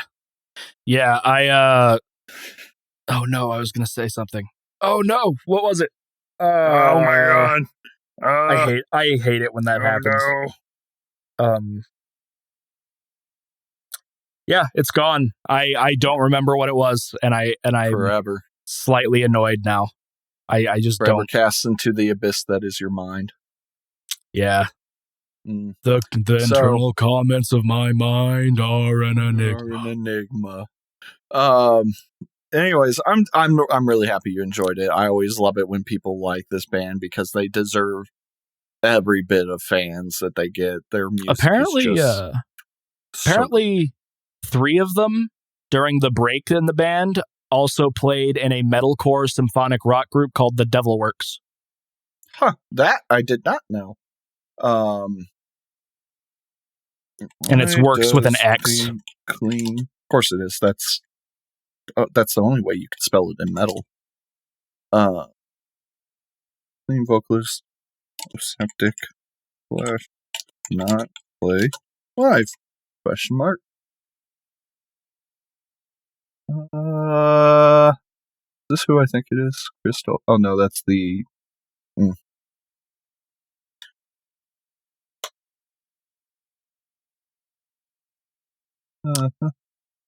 There's not a lot of No, there's not a lot of information. I was looking. Go ahead. I found out why. Why? He's a banker. Oh, he works at a bank, and the show must go on. And he just can't work. he get the rarely day off. performs live with the band, and the show must go on mentality that is put to the test on days like this. So he just can't deal with the stress and putting down his banking career. So okay, right. that's great. This guy that's the reason is he's an adult. All right, cool. So I looked up I looked up that other band that the other three were in. The Devil Works is the name of a Greek experimental symphonic deathcore band that was founded by members of Septicflesh. Apart from Chris, Seth, and Fotis, the band includes Costas and Jim. I don't know. Costas and Jim. So I'll check it out. Yeah, I'd probably check it out too. I guess there's still a thing. Maybe. No, it says they were active from. No, they only have one record. Yeah. So, I think with that, and even though I would just constantly love to gush about this band and how amazing all four of their symphonic records are, and their other stuff is not bad by any means. It's just when you hear the symphonic stuff, I can't go back. Like it's brilliant. Their old stuff is still pretty highly rated on Metallum as well. Like it's Mystic good, Places of Dawn has sitting at a 93. Ophidian Wheel is sitting at a 94. But to me, they're two separate bands at this point. Oh yeah, I mean they have different names. One of them has a space in it. Ooh, it's Septicflesh versus Septicflesh. Yes. So I'm going to go on about this record that you gave me. Yes. So first Slipknot record. Yes. So I gave you this record not expecting you to like all of it or even most of it. I just think it was going to be a really interesting thing to check out and hear your thoughts about, given that this band is relatively big and it's very different from a lot of their other stuff. So Mitchell, what did I give you? You gave me Mate, Feed, Kill, Repeat.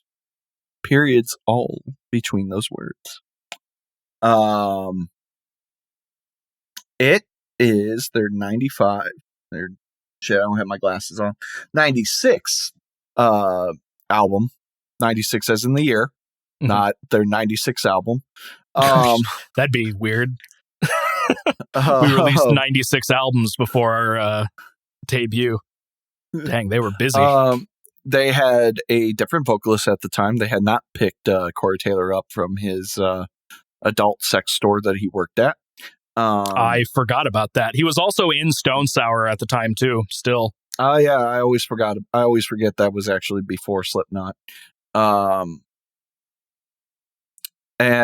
it is a record, folks. It has sounds on it. No, okay, so I'll be serious about this. Not my favorite thing you've given to me, but I mean, it ain't no cattle decap or Aesop Rock. Honestly, I kind of put this on the same level as Primitive Man. Okay. And that it's interesting. It's interesting. The parts that aren't interesting is like the first song. The first song, Slipknot, it's just chuggy. That's all it is. Like there is nothing going on besides chugs. Well, and maybe you'll bring this up later, so I won't interject yet. But unless if you don't care, because I know a lot about this record, so we'll save that for the end. Because outside of listening to this record, I know nothing. Okay, I didn't do extra research. Yeah, so like the first song, it's chuggy. It's a different vocalist, as I said. Honestly, the first song reminds me of Burn My Eyes era Machine Head. Interesting. And that it's just got those kind of like thrashy, monotone-ish vocals. that like maybe go up and down in pitch a little bit, but it's mostly just a guy yelling into a microphone, which suits the music by all means. The instrumentation on Slipknot though is boring as all hell. I think they just carry on the same riff for all 6 minutes with some the first 3 minutes is just buzzsaws. Well, it has droning guitar, but for a while it's just the type stuff. It really, I'm pretty sure the dun dun dun dun dun dun dun dun dun dun dun dun only it comes in at like 3:10 or something like that. I could be wrong. It's been a minute. It comes in at 2 minutes, and then 2 the vocals come in at 3 minutes. Gotcha. Okay. So okay, fair enough. The buzzsaws did not do much for you. Feed my thirst for melody. Yeah. The only song that I went back and re-listened to, by the way, for this was Dogfish Rising, because I just have not heard that song in many, many, many years. I'll get to that, but I hated that song. Well, it's not meant to be a serious song. I think I have some interesting tidbits about that track, but we'll get to it. So yeah, the first song's all right. By the way, for people that didn't know, I actually listened to a fan remaster on YouTube. Yeah, I think I've looked at that before. It was interesting. Did you listen to the extra 2 songs? Are you talking about Dogfish and? No, I'm talking about Fur Covered in Blood and Part of Me. Oh, no, it did not. That was a stipulation, wasn't it? Yeah, it was. Well, I listened to the record, so there's that. Fine. I could give them a quick listen very quick if you want me to. It's fine. It's fine. I broke a promise. I can do it. It's only midnight. It is midnight. Jesus. I didn't notice. We went a very long time on video game news, my dude. Yeah. Here, I'll send you like some of the links are a little weird. Like, I'll send you like the best versions of these real quick on Discord. This will work. And these are demo quality. It's it was great. from no. It still sounds pretty decent for what it is, but it was from a demo. It wasn't from MFKR. Oh, cool. This was the version I was going to listen to on YouTube anyways. Yeah, the first one that pops up that's like 4 minutes is cut weird. It includes like the end of another song, which sometimes I listen to because I really like the version of that song. Anyways, I can keep going on talking while listening to this. Oh, I hate this. Never mind. I can't go on talking like, oh, I hate this. That's a bummer. I love that. I love that track. I think it's pretty heavy for a song in '95. Oh, yeah, but heaviness isn't like everything to me. It's brutal. Lyrics are Oh yeah, the lyrics are very, very basic. They've said, like, even when Anders was talking about it, it's like this didn't make the cut because it was very, very basic. And they thought it was heavy, but it just didn't make the cut for MFKR. I like it because I've been wanting to hear the song for a while, and I might actually be looking to cover this song with my band just because it would be fun. And I'm thinking of trying to get Anders on as a guest spot, which I just think would be cool. I remember you saying that. Yeah, I just think it'd be cool to do. And it's not meant to be serious. It's a stupid song, but I like it. Part of Me is a lot more interesting. Who's the bassist? Is it Pig? Yeah, it's Paul Gray. Yeah. Wait, Paul Gray? Yeah, was Paul Gray's the Pig? Yeah. Okay.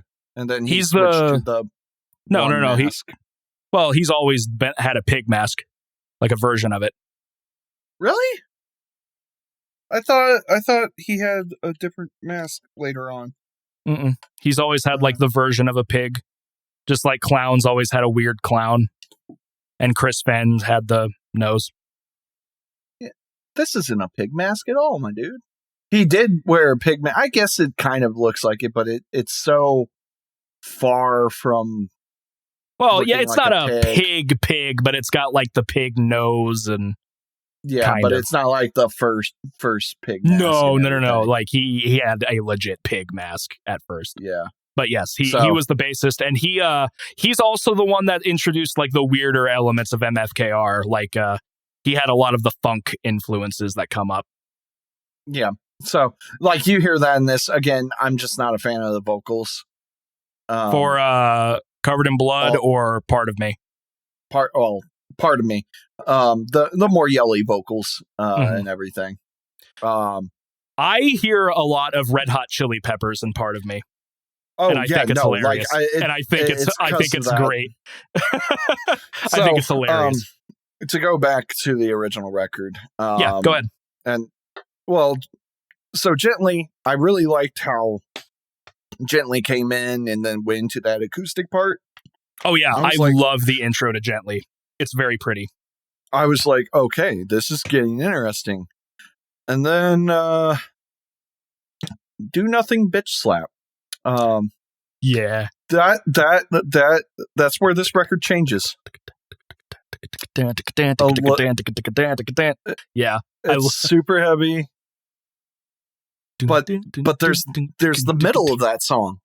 There's the middle of that song. Yeah. And that's where you're like wait, what am I listening to? Because all of a sudden it turns into like a funk record and you're like, excuse me? Yeah. Excuse me? I love it. I love it. It's like I hear parts of it that kind of remind me of the like little parts of like Play That Funky Music White Boy, like some of the riffage. I'm just like, are they like doing some samples? Which I mean wouldn't surprise me. They literally have a sampler as one of their members. Not at this point, I don't think. You don't think Mr. Needlehead is in there? No, I don't think he was at this point. Now that I think about it. Was Sid even in there? I know there was Donnie Steele, which wasn't in the band anymore. He left for... Oh, no. Craig joined as a guitarist at first. He's the needle guy, and he is the samplist. So, yeah, he was there, but he was samplist. No, he was there after Donnie left, which was in the mixing process of MFKR. Got it. So it was already done. Yeah, okay, it especially for Slipknot fans, if you have not listened to this, which I'm sure there are a lot of Slipknot fans that haven't, because I never even heard of this record or a pre-Corey Taylor Slipknot. Which there is a lot of stuff, especially after the big leak in the beginning of the year. It didn't surprise me that there was pre-Corey stuff, but I honestly thought their origin story was they went to a adult store and saw the guy in Stone Sour was like, hey, do you want to be our band? I literally thought that's what it was. Yeah, I always forgot he worked at a sex store. But once you know about Corey Taylor, it's not surprising at all. And yeah, it's just a wild ride, man, because it's like you definitely get parts that you're like, yeah, this is definitely a Slipknot record, though not Slipknot that you know it as today. There's some like heavy riffs that are like almost death metal-esque with the growls. And then there are the funk parts. There's just the funk parts. And then there's, noise. And so I like parts of this record. I really like the funk stuff. I don't like the vocals. It is Slipknot style vocals. And I like Corey Taylor. Anders is a lot more on the side of death metal than he is Corey. Like he's actually doing like growling in sections, like the end of Slipknot, where it's like the I bring my clave into type stuff. But and then he has he raps on occasion, and that was definitely the part, like the spoken word and the rap stuff. I'm like, meh. Yeah, I gotcha. Would I recommend this to people. Slipknot fans, go for it. Funk fans, sure. They definitely, their like Confessions would be interesting because it's a lot softer of a song. The one part in Do Nothing would work, but like I don't think funk fans would like Tattered and Torn or. Oh no! I mean, you would specifically be like, listen to this part of this song and this. Part okay, gotcha. It's just an interesting record. I didn't like it, but I like parts of it. Am I going to buy it? Nah. I've really debated it, but it goes for a lot of money whenever it shows up. Because it's rare. It is a rare record to come across. The last song, which is technically 2 songs, I didn't need that. I didn't need those at all. You don't like Killers Are Quiet? I love Killers Are Quiet. It's a song I can just zone out to. And then that one turned into Iowa on Iowa. Okay,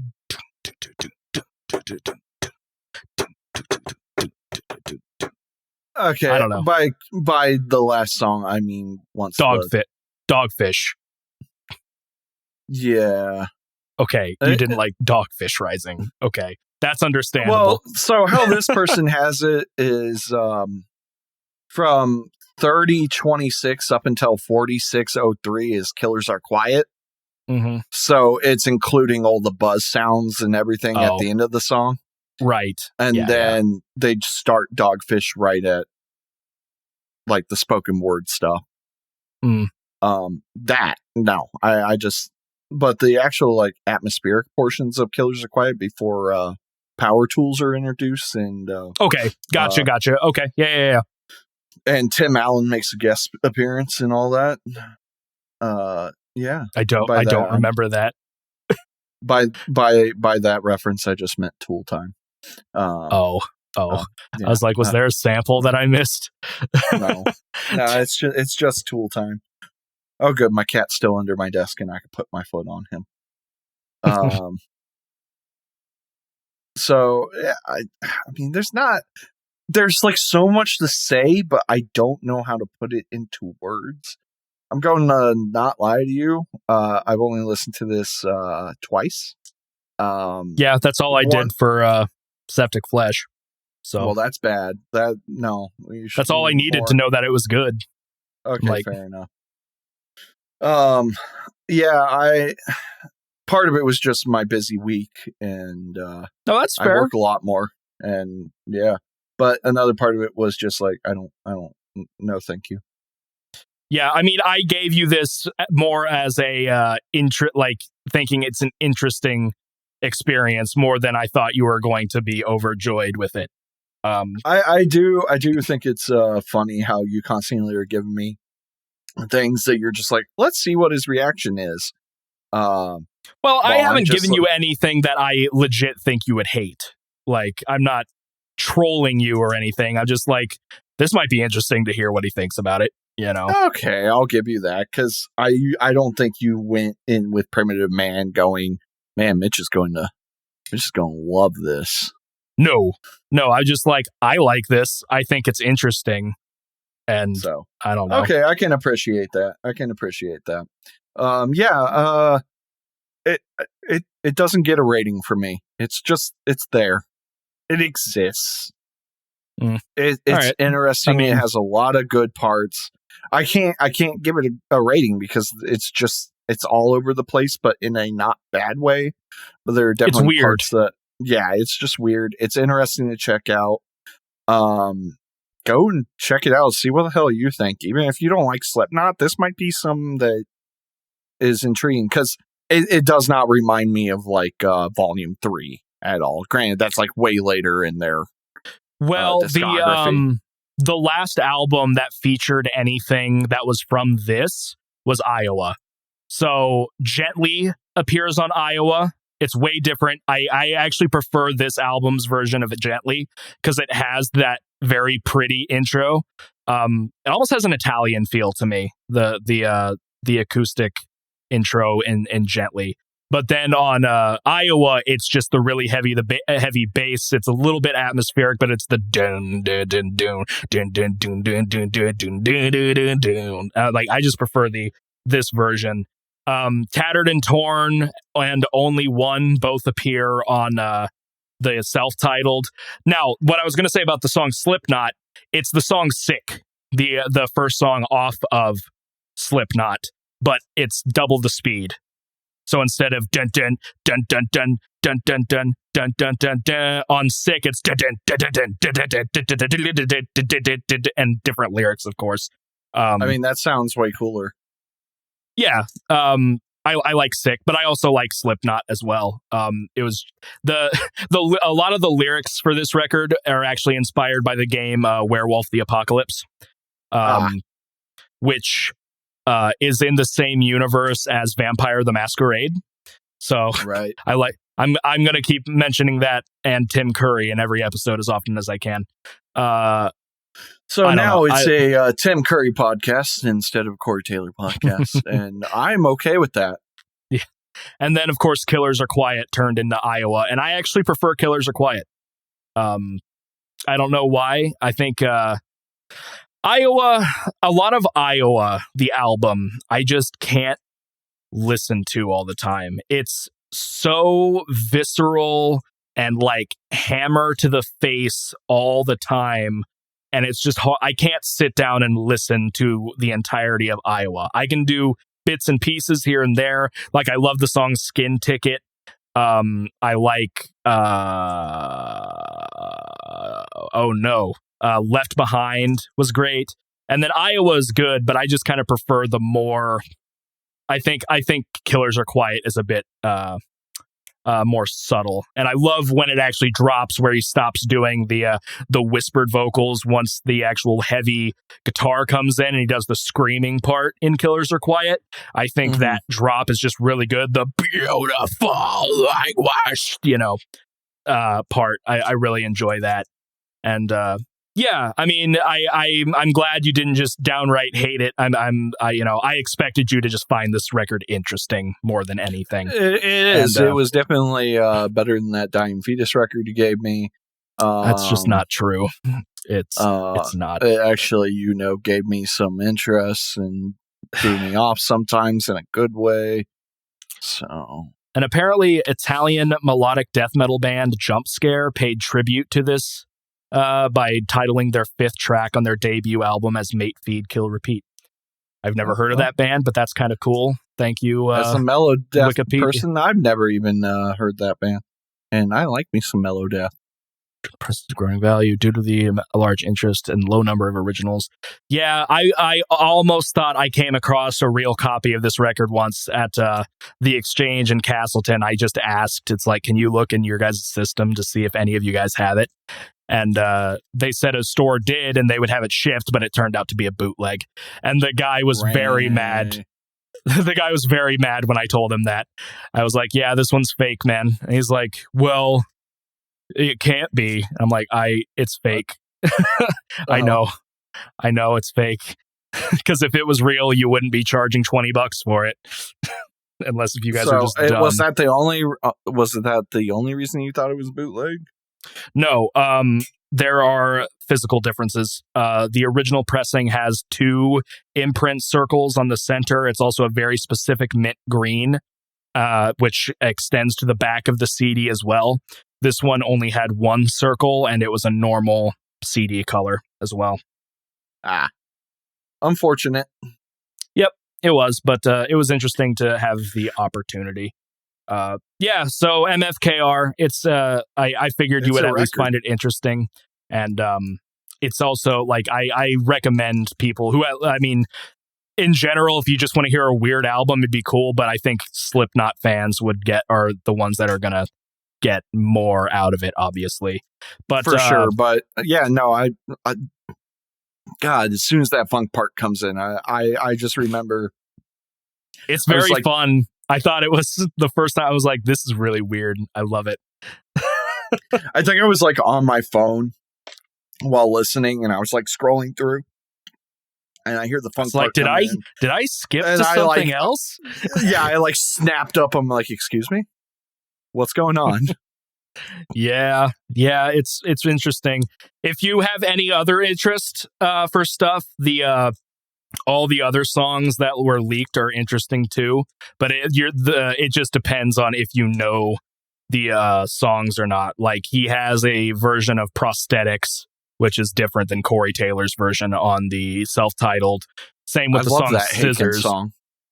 Yes. The song Scissors is usually well known, and then he has a version of it which I also really enjoy. I think the lyrics are very similar, but the vocals are different, and I think it's cool. There's an early version of Left Behind called Lust Disease. Was it Left Behind? I think it's Left Behind, called Lust Disease. It's the same riff. Before I Forget makes an appearance. It's the riff on the song Carve, which the song has another like 50 seconds to a minute of a sample, which that's the one thing about this band. I can't stand the samples in their early work. Yeah, it's interesting.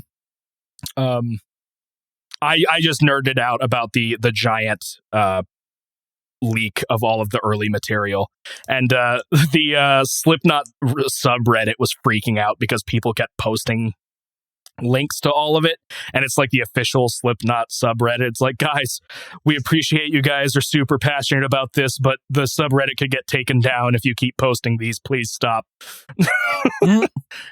So yeah, I mean, at least you didn't just straight up hate it. I was like I said, I was just expecting you to find it interesting, and I'm glad that you did for the most part. Yeah. And I'm not a huge Slipknot fan. I never have been. I like songs here and there, like Duality. Of course. That's a tasty jam.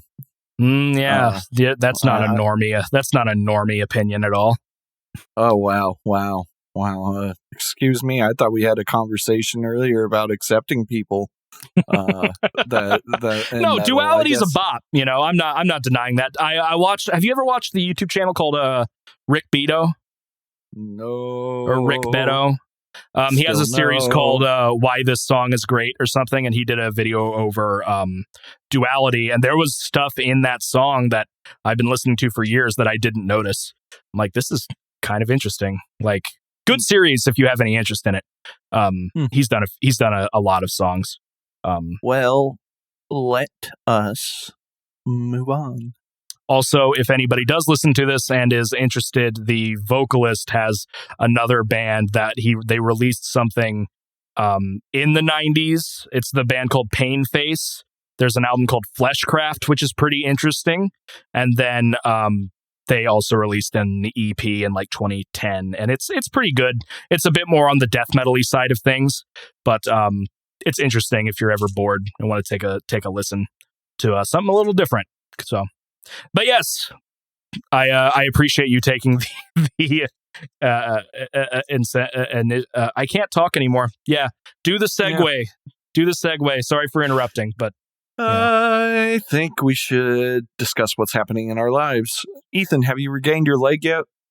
It's doing a lot better. I couldn't remember if I was supposed to start bending it to 40 degrees this week or until my next doctor's appointment. I tried calling, but they never answer or call back. So I'm just still at 20 degrees.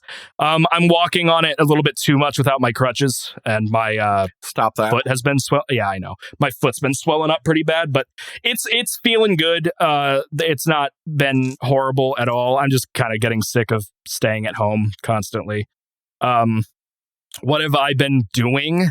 I haven't really been doing a whole lot. I've been streaming. I'm doing a lot of audio work. I'm having people like having interest in coming to my place to record vocals, which is kind of cool, but they're also like my close friends, so I'm not really going to charge them money for it. So I don't know, but I'm being professional in that sense, because one of them is for an actual project. The other is just like dudes want to come over and record vocal covers because they don't have the gear. I'm like, all right, I guess, sure. But for the project I'm working on, I'm typing out like here are notes about what we did. Here's the gear we used. Here's what I was thinking, and et cetera, et cetera. So I figured maybe if I start doing that, I can maybe kind of stick my feet into that world if people need a decent person to go to track vocals. Been working on mixing stuff. I've been trying to do more video production, which hasn't really been going very well. Other than that, I've been playing a little bit more games. I've been watching YouTube a lot still. I'm introducing my brother to Tarantino, which I don't know if that's a good thing because he's only 15. But we watched Reservoir Dogs, and that movie's just great. And then eventually we're going to watch Pulp Fiction. But he has school, so we can't stay up super late in doing that. I finished Hannibal, the television show. It's very good. I highly recommend it. Although the further you go in the series, the more the dialogue sounds like a computer vomited up a thesaurus. It's just very, very weird dialogue, but it's good. I do recommend it. It's a great show. And I've started rewatching Stranger Things with my mother because she's never seen it, and she's enjoying it. And man, I forgot that season 1 of Stranger Things is actually pretty intense, like with actual horror elements, because that's pretty much what I've never seen it. It's so good. It's on my watch list. Seriously, watch it. It is a fantastic show. But the first season does have a lot of horror elements, which are just gone by the next 2 seasons, really.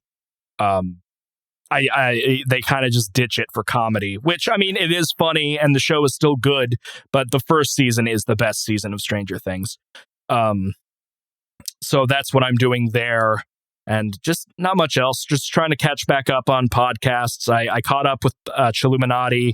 I'm catching up on Cox and Crendor, and then they just finished up the first season of Stitch of Fate, which is that Vampire the Masquerade one that I listened to, and they're taking a break until January, so I might be able to catch up on that, and that's story-based, so I don't want to, skip episodes on that or anything. Otherwise, I'm not really doing a whole lot. I'm just trying to keep my music projects kind of trucking along, but it's going pretty slow. That's fair. What about you? What have you been up to? Other than working? Yeah. Oh, well. Because we already talked about that. Yeah. I don't know. Not much, really. Aside from work, it's like I get home, I'm really tired. I wake up late, gotta go to work. It's pretty much the same pattern I have for afternoons, but I'm at work even longer. I enjoy the stuff, what I do and everything. I'll come home and play some Apex every now and again.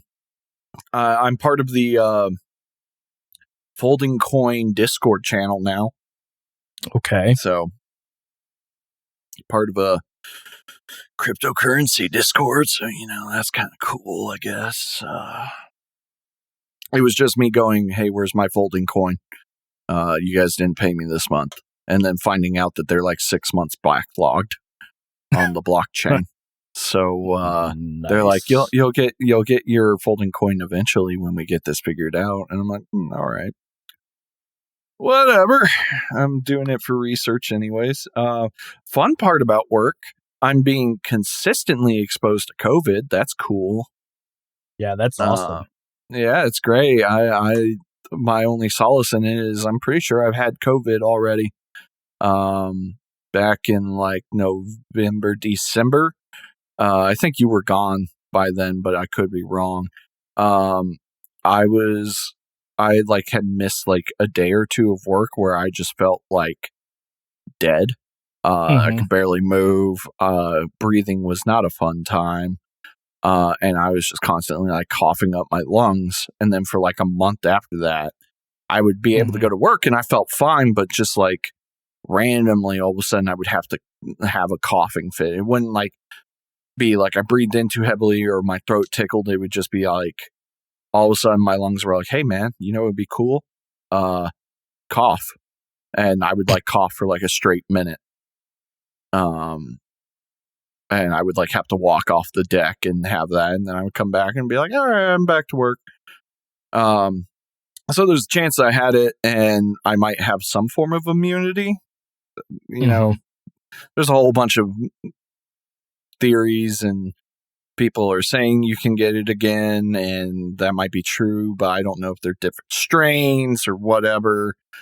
I hate working at FedEx during this because people are really dumb and conspiracy theory, and Biden was announced to be the next elected president, and so that means we're going to be a communist country, and I wish. And it was going to get sold to China, but it's already been sold to China. And I just, yeah, man, I kind of want to just slam my head into the wall sometimes there. People not wearing masks. If somebody wears a mask, it's usually wrong. Of course. So, yeah, I don't know. It's whatever. I'm getting paid. I'm doing everything to keep myself safe and my roommates safe. I won't be having Thanksgiving, so that's cool because I'm not going to expose my parents to this. Yeah, I mean, we're having a small thing just with our people we live with.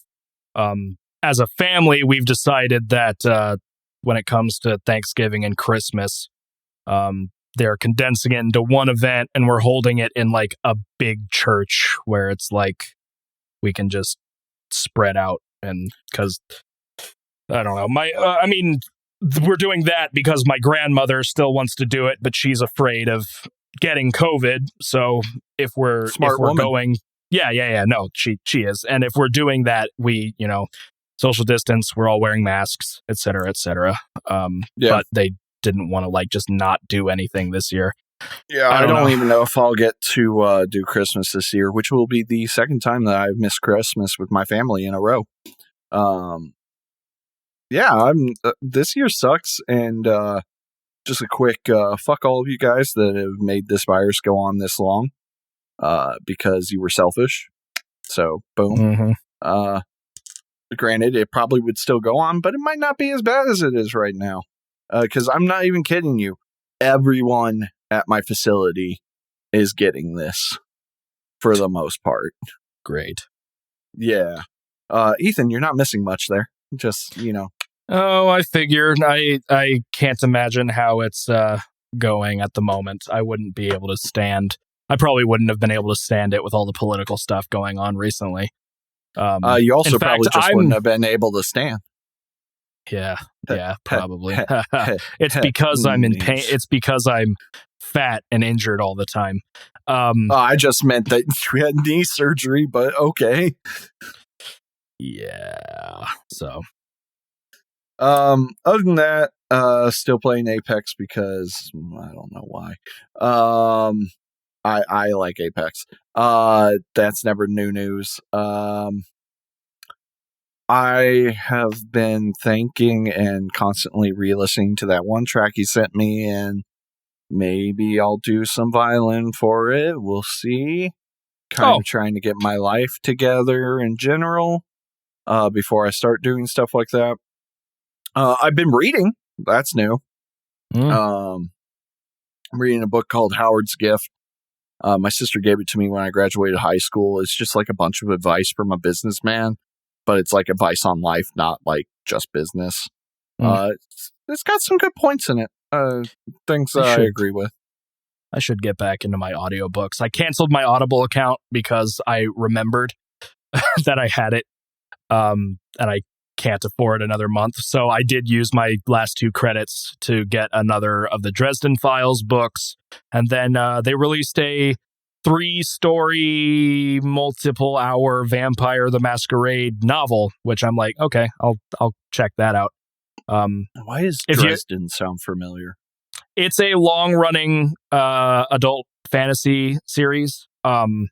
The first book is called Stormfront. It's the Dresden Files. There was a TV show. They're talking about having another TV show. It's got like 16 or 17 books. And in all honesty, while I do like the books a lot, I actually recommend the audiobooks over the physical ones. Oh, that's why I know Dresden. Why? It was it's Germany. Oh. Dresden is very famous for, if I remember correctly, during World War II, the Americans and British kept bombing the living shit out of it to the point that it literally just was gone off the face of the map, and like 25,000 people died there. It was just, I'm not even kidding you, it was like flattened, just gone. It's back again, but yeah, every time I hear Dresden, because I think you've mentioned this before, and I'm like, why do I know this name? Right. And yeah, it was just a German city that was completely devastated by bombing. Gotcha. So, I do recommend them. It follows a character named Harry Dresden, which is a private investigator and wizard living in modern day Chicago, and he basically works with the police investigating supernatural disturbances. Neat. It's very interesting. There's like a little bit of controversy with the earlier books due to some of the writing decisions, which I'm able to look past, but I know some people aren't. It's just the way that he writes women. It's early 2000s. He actually has Harry admit to being a I don't think I'm thinking of the right word. Very chivalrous or whatever, kind of like damsel in distress type stuff. But there's less of that as it goes on. I'm on the 4th book now, and it's the writing is really good. The concepts are really good.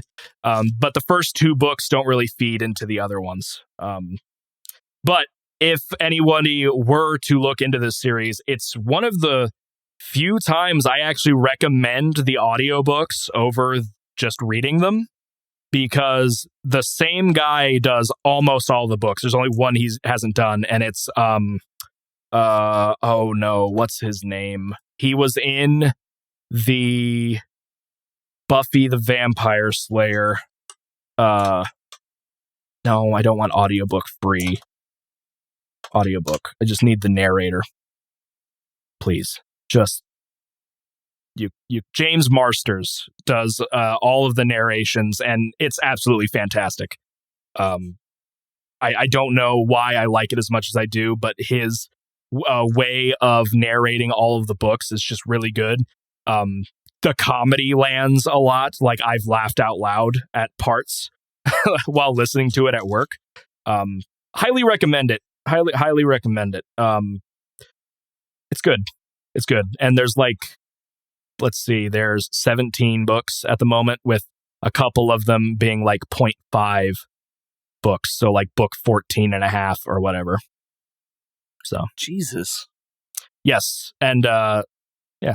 And it has a lot of supernatural stuff. So like the first book is a lot of black magic, and there's some vampires. The second book has a lot of werewolf stuff, and it's just very it's also very unique the way that they do magic. It's not like Harry Potter type stuff. It's as I guess how would I put it? It's very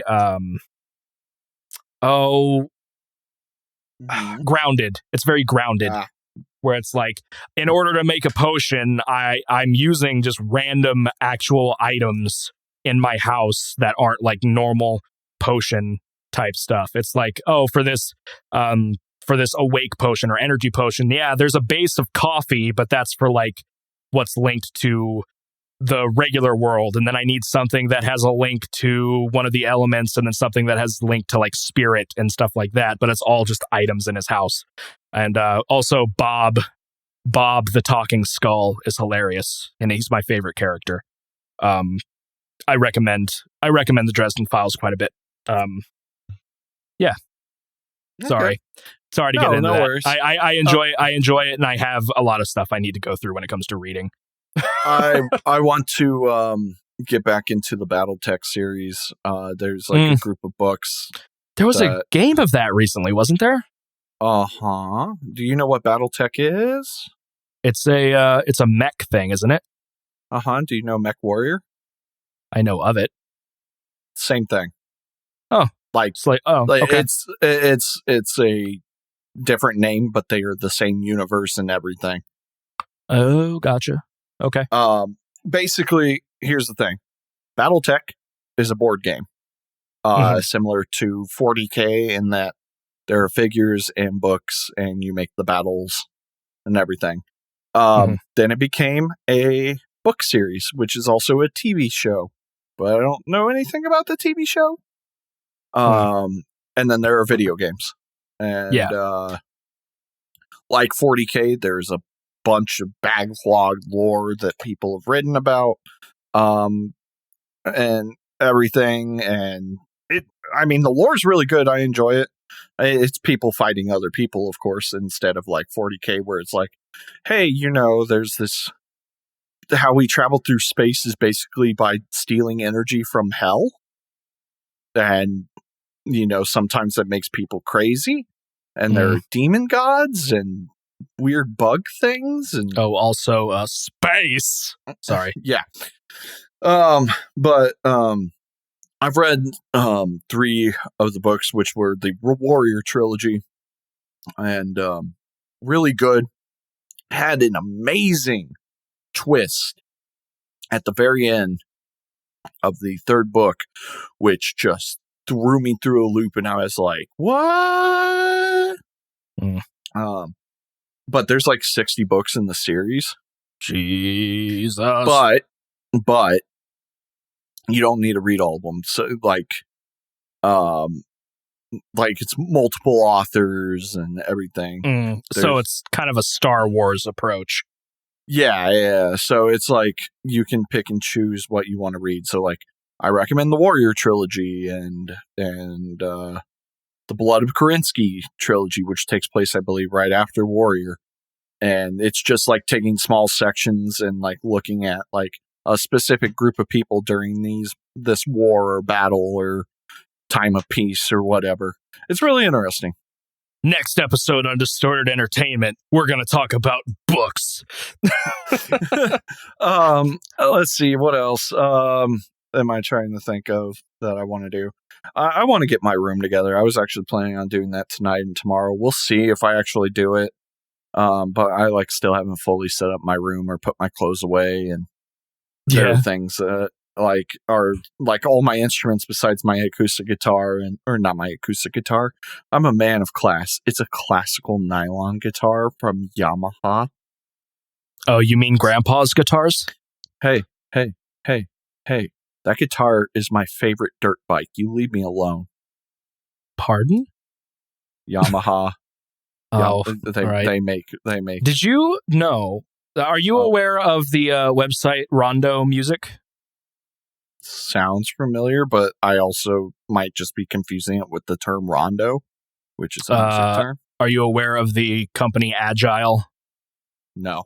Okay, so Rondo Music it's kind of like Harley Benton and stuff like that. It's a lesser known guitar brand that basically just copies other brands, but it's not half bad for the price. But they make a acoustic guitar. They make an 8-string acoustic when it's actually not half bad. Oh, okay. Weird. But yeah. I don't know. I thought that was interesting. I was reminded of it. Wow, that's interesting. Let's see what else. I feel like you're being sarcastic with me, Mitchell. No, I wasn't. That is actually interesting. I never even if it's wrap my head around an 8-string acoustic, and I don't know why. I feel like you would like that more than a real 8-string guitar. Here's the thing. This is why I haven't really picked up extended range on guitar and bass. I'm not comfortable with the instrument yet. Right. I can play a 6-string decently, but I've like picked up a 7-string once and I got like really, really confused really fast. Yeah. Yeah. I mean, like a 7-string is basically just drop A on a 6-string guitar. Or drop B, depending on how you tune it. Mm. Also, the 8-string acoustics are also multi-scale. Oh. So, but they're about like, $500. But that's not bad at all. Like my violin, like if I had started out on a 5-string, I'd probably be confused at all hell, but I'm so comfortable with a 4-string that switching over to the 5-string, I have like minimal issues. And the only reason is because string placement is different because it's a curved bridge instead of like a flat bridge. So like I have to get used to like the string spacing and curving and how I have to angle my bow for each one. But other than that, like, yeah, I don't know. What else? Dark Tranquility's Moment will be in my mailbox on Wednesday, so hopefully I'll get to listen to that. I'm going to try to go through a good portion of their discography before it gets here, just so I can pump myself up. Getting ready to start getting ready for the GRE. The what now? It's the SAT for grad school. Oh, interesting. I especially recently have realized how much I don't want to be this part of my life anymore. And I want to be in a real career and not working at FedEx. For the people that work at FedEx that like it, good for you. Not for me. Right. It's a good source of money. It has insurance. It definitely has a safety net because I'm an essential employee. But yeah, I don't want to be moving people's packages and going out in the cold rain and staring at trailers while trying to write underneath a plastic bag for like 2 hours. Right. And hearing two stupid people talk. Not that there aren't stupid people in universities. I mean, Ethan went to one. But that's fair.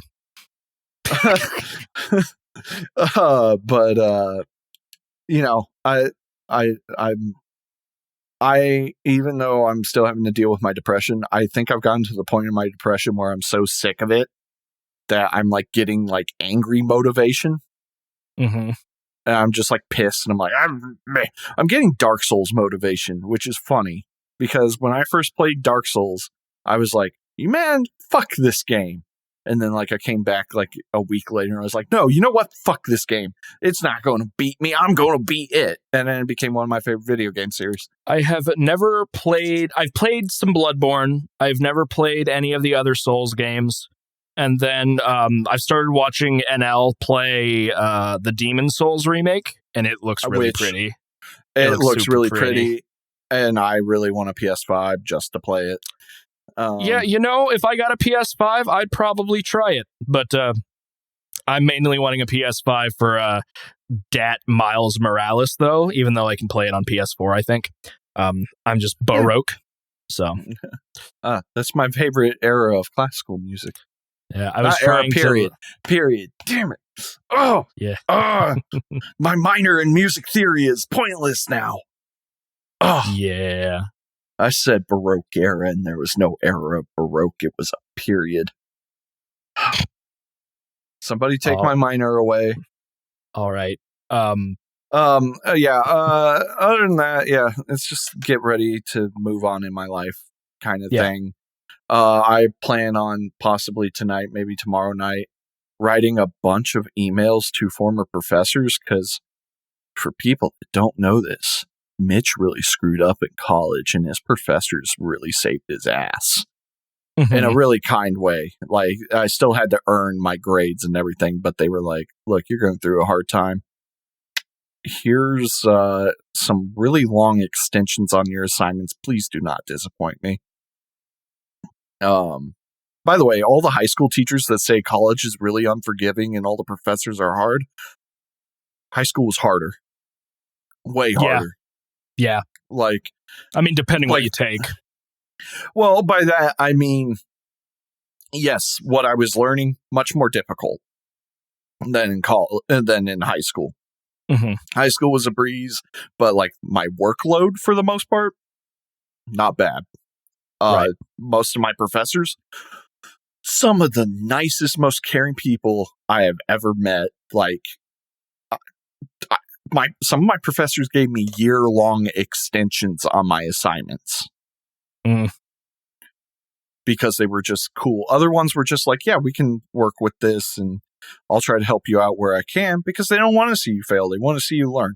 I'm not saying that's every professor, of course, but a lot of my professors were just super chill. They wanted you to succeed. They were, not cutthroat. All my high school teachers were pretty much just cutthroat. It's my way or the highway. You do what I say. I am the boss. Oh, yeah. And I definitely agree about the college ones. Shout out to Matthew Powers from IUPUI. Dude was amazing. Which one was Powers? I know that name. He was the very eccentric one. You would know Powers if you saw him. He was, he was crazy, but everybody loved him. He did a lot of the gaming courses. Okay. I had a different Professor Powers. He was an English teacher. Oh, no, that would not be Matt. No. Which, I mean, Mr. Powers of the writing classes was also really chill and cool. I think I do know Matthew Powers, but I didn't have any of his classes. I'm kind of sad he's not on Facebook anymore for some reason. Yeah, who knows? But yeah, college, I miss it. I miss it greatly. I know that's not for everyone, but I want to be a professor, so it's probably a good thing that I miss college. Right. I remember looking for jobs and something popped up for an audio guy at IUPUI. I'm like, I know a lot about audio, and I clicked on it. It's like, oh, you have to have a master's and a ton of other stuff. I'm like, yeah, that makes sense. I mean, I was going to teach at IB Tech or I was going to apply to a teaching gig at IB Tech for intro to ethics, because that's not hard. Mm-hmm. I could teach that. If I can teach a machine ethics lecture here and there, I can probably teach intro to ethics. But they were like, you have to have a master's. And I'm like, you're a community college. Fuck off. You're lucky I have a degree. I mean, you could always still apply, but no, it was a hard, I talked to somebody that worked at Ivy Tech. Oh. And they're like, don't even bother. I tried applying recently to, the channel and sub-channels of What Culture. Yeah.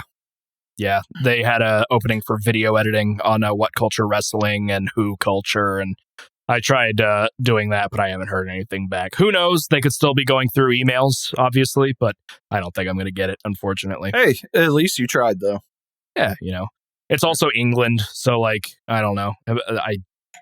It's kind of it's work from home, but I don't really know how it'll go. I'm looking forward to it, though. Maybe I'll hear back from them at some point. You could always email them and just ask, hey, are you guys still considering? And that's true. I could always shoot a follow-up email. I worked hard on it, too. I actually made, a nice cover letter, which I hardly ever do. Is that what you asked me about? Yes. I'm not good at cover letters, dude. Dude. But this one, I don't know. Cover letters are, to me, the most pointless fucking thing in the planet. Mm-hmm. I hate applying to jobs because they make you give them your resume, but you also have to answer all the questions from your resume on their application usually. Yeah. And you also have to put those answers in a cover letter. And I'm like, not necessarily. True. You don't necessarily have to do that. When I was researching, there's a couple different kinds of a couple different kinds of cover letters. The one that I looked at for this job was called an impact cover letter, where you kind of make it a lot more personal, where it's so what I did was I talked about how I got introduced to What Culture Wrestling specifically. I was talking about how, I was surfing the web when I was taking a quick break from college work, and I said, well, I've ever since 2014 or 2015 or whatever, I've been a pretty consistent watcher. And then I doubled that over to, I saw the video editing thing. This is what I do, et cetera, et cetera. So I made it a bit more personal than just like, I came across your job offer or your job page. And so, right. Which that also threw me off because I'm like, am I making this too personal? Am I doing like, I don't know. To me, I should just be able to be like, here's my resume. It shows that I'm qualified. If you're still interested, let's have an interview. But I also do better in interviews than I do at writing it out, even though I'm really good at writing, I think. At least research papers anyways, and story papers. But that's me in a nutshell. I want to get back into music, but I need to get my room clean, but I got to find the motivation, all that fun jazz. But hopefully I can make that happen because I'm just getting angrier each day because of what's going on in the world, and I'm trying to keep that calm. Yeah, I feel you. I've been doing a little bit better. The seasonal depression is starting to kick in, and it really doesn't help that it's starting to get dark at like 5 p.m. now. Hey, at least you're not me where you're awake during the dark and then you go to sleep right as the sun's coming up. That's true, I guess. So, which, I mean, that doesn't bother me at all. I don't really notice a difference in how I feel or anything. But who knows? Anyways, other than that, it's life. It's hard out there, folks. Stay safe and all that jazz. And maybe, just maybe, we might have another episode in which I'm going to recommend stuff to Ethan and he'll recommend stuff to me. So why don't we... Holy crap, what do we do? What? We're going to do what? I know. What? I think we should maybe do our recommendations. Before we do that, I ruined my segue. Yeah, I know. I apologize. I'm just wanting to make sure. Are we wanting to do the Rolling Stone article as a bonus? I can probably go through it tonight. Why not? Let's go ahead and do it. Okay, so also, guys, we're posting at the same time as this episode. We're gonna have a little bonus episode. We came across another list, which we could probably just have a spin-off show just about lists at this point. But please God, no. It's the top one. So it's Rolling Stone. I thought it was just posted, but maybe it was just updated because it says it was posted in 2017. But I read something about it recently. But it was the top 100 greatest metal albums of all time. And that's just too many things to go through in one episode. So instead of taking up a ton of time on this one and making it like a 4-hour episode, as much as Mitch would want to do that, that's probably as fuck if we do. We're gonna do a bonus, and it should be going up at the same time or shortly after this particular episode. So we just wanted to let you guys know that, and let's get on to our recommendations for the next episode. I forget who went first last time, but I guess it doesn't matter. Yeah, it doesn't matter. Do you have what you want to give me? Yeah. So last week I gave you a choice between, MFKR and then a Tech Death record, and I know exactly what I was going to give you. Well, I know what I'm going to give you, but now I don't necessarily remember the album title. Give me a second. Oh, that's promising. No, it's just because I listen to more of the individual songs. Oh, God. Why? Oh, I accidentally clicked artist, not band name. That's it. I was trying to remember the lead single because that's also the title track. I'm going to give you Archspire's Relentless Mutation. Archspire's Relentless Mutation. It's the tech death band that for a while I couldn't get into, but I did listen to that record and it finally kind of broke through. It's straight up tech death. It is look what we can do, but also it's just stupid talented, and like the vocalist makes me mad. And gotcha. It's good. It's really really cool. I didn't realize this is only a 30-minute album, though. That's fine. Whatever. Do you want to give me? No, you know what? I don't want 2 albums. No, it's okay. We only can do the double album every 5 episodes, except episode 10. Jesus. Episode 10's a special one. Yes, we're planning a fairly large special 10. I already 100% know what I'm giving you. And I'll just have really specific instructions. I'm also going to have very specific instructions for what I'm giving you. Anyways, so what I'm giving you is, I think I should go Staying Away from Prague. So this isn't a prog record. Okay. I'm going to give you a band out of Russia. Okay. They are what's the best way to put them? A melodic doom band, I guess would be the way to put them, or melodic depressive metal, somewhere around that area. Okay. It's kind of similar. They do a lot of covers of My Dying Bride. You've talked about this band. I just don't remember the name. I have. So this was actually my first band that I ever experienced this with. I got into them around like 2016, 2017. I have this friend who's another friend, but me and him are friends, named Jade, and he was actually the guitar player and bass player of my band Ethereal Solace when that was a thing. Mm-hmm. And I hate Jade because he's really good at everything he does. All right. He's a fantastic musician. But he found out that I had just gotten into Lotus Either by Opeth. And we were discussing music, and he's like, well, listen to their other records, blah, blah, blah. Well, he got me into this band out of Russia, and he got me into him because he's like, you play violin? Well, listen to this band. This band basically got rid of the lead guitar player and replaced it with a violinist. Okay. They are called Dominia.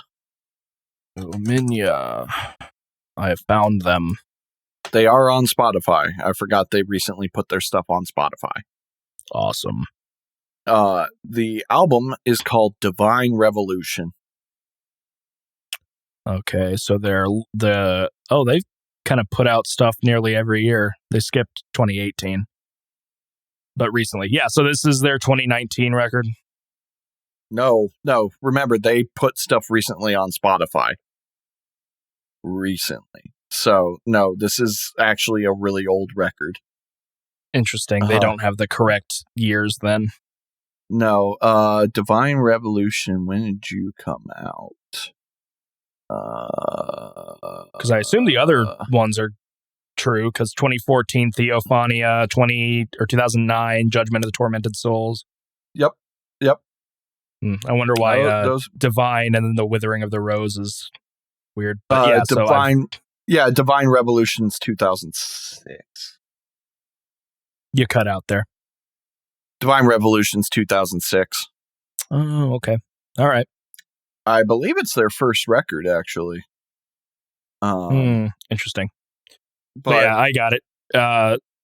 For what you described as a possible doom band, their songs are not very long, so that's comforting. No, it's just they got like, I think they got more doomy as like around like the third record on.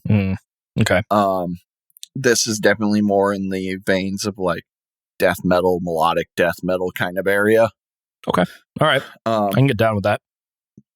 But the one song that and it's on the record, is the song Mountains of God's Depression.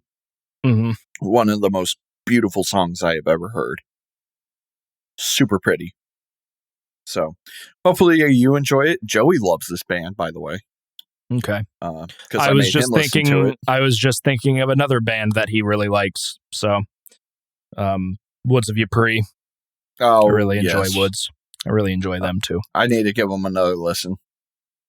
Maybe I will give you them at some point. If you've ever heard of Glenn Fricker, Spectre Sound Studios, he actually mixed their first couple of records. So, yeah, he's listened to, or he did, I think it's whatever record the Shams of Optimism is on. And I really like that song. That back then they were combined. They had like doom and black metal songs.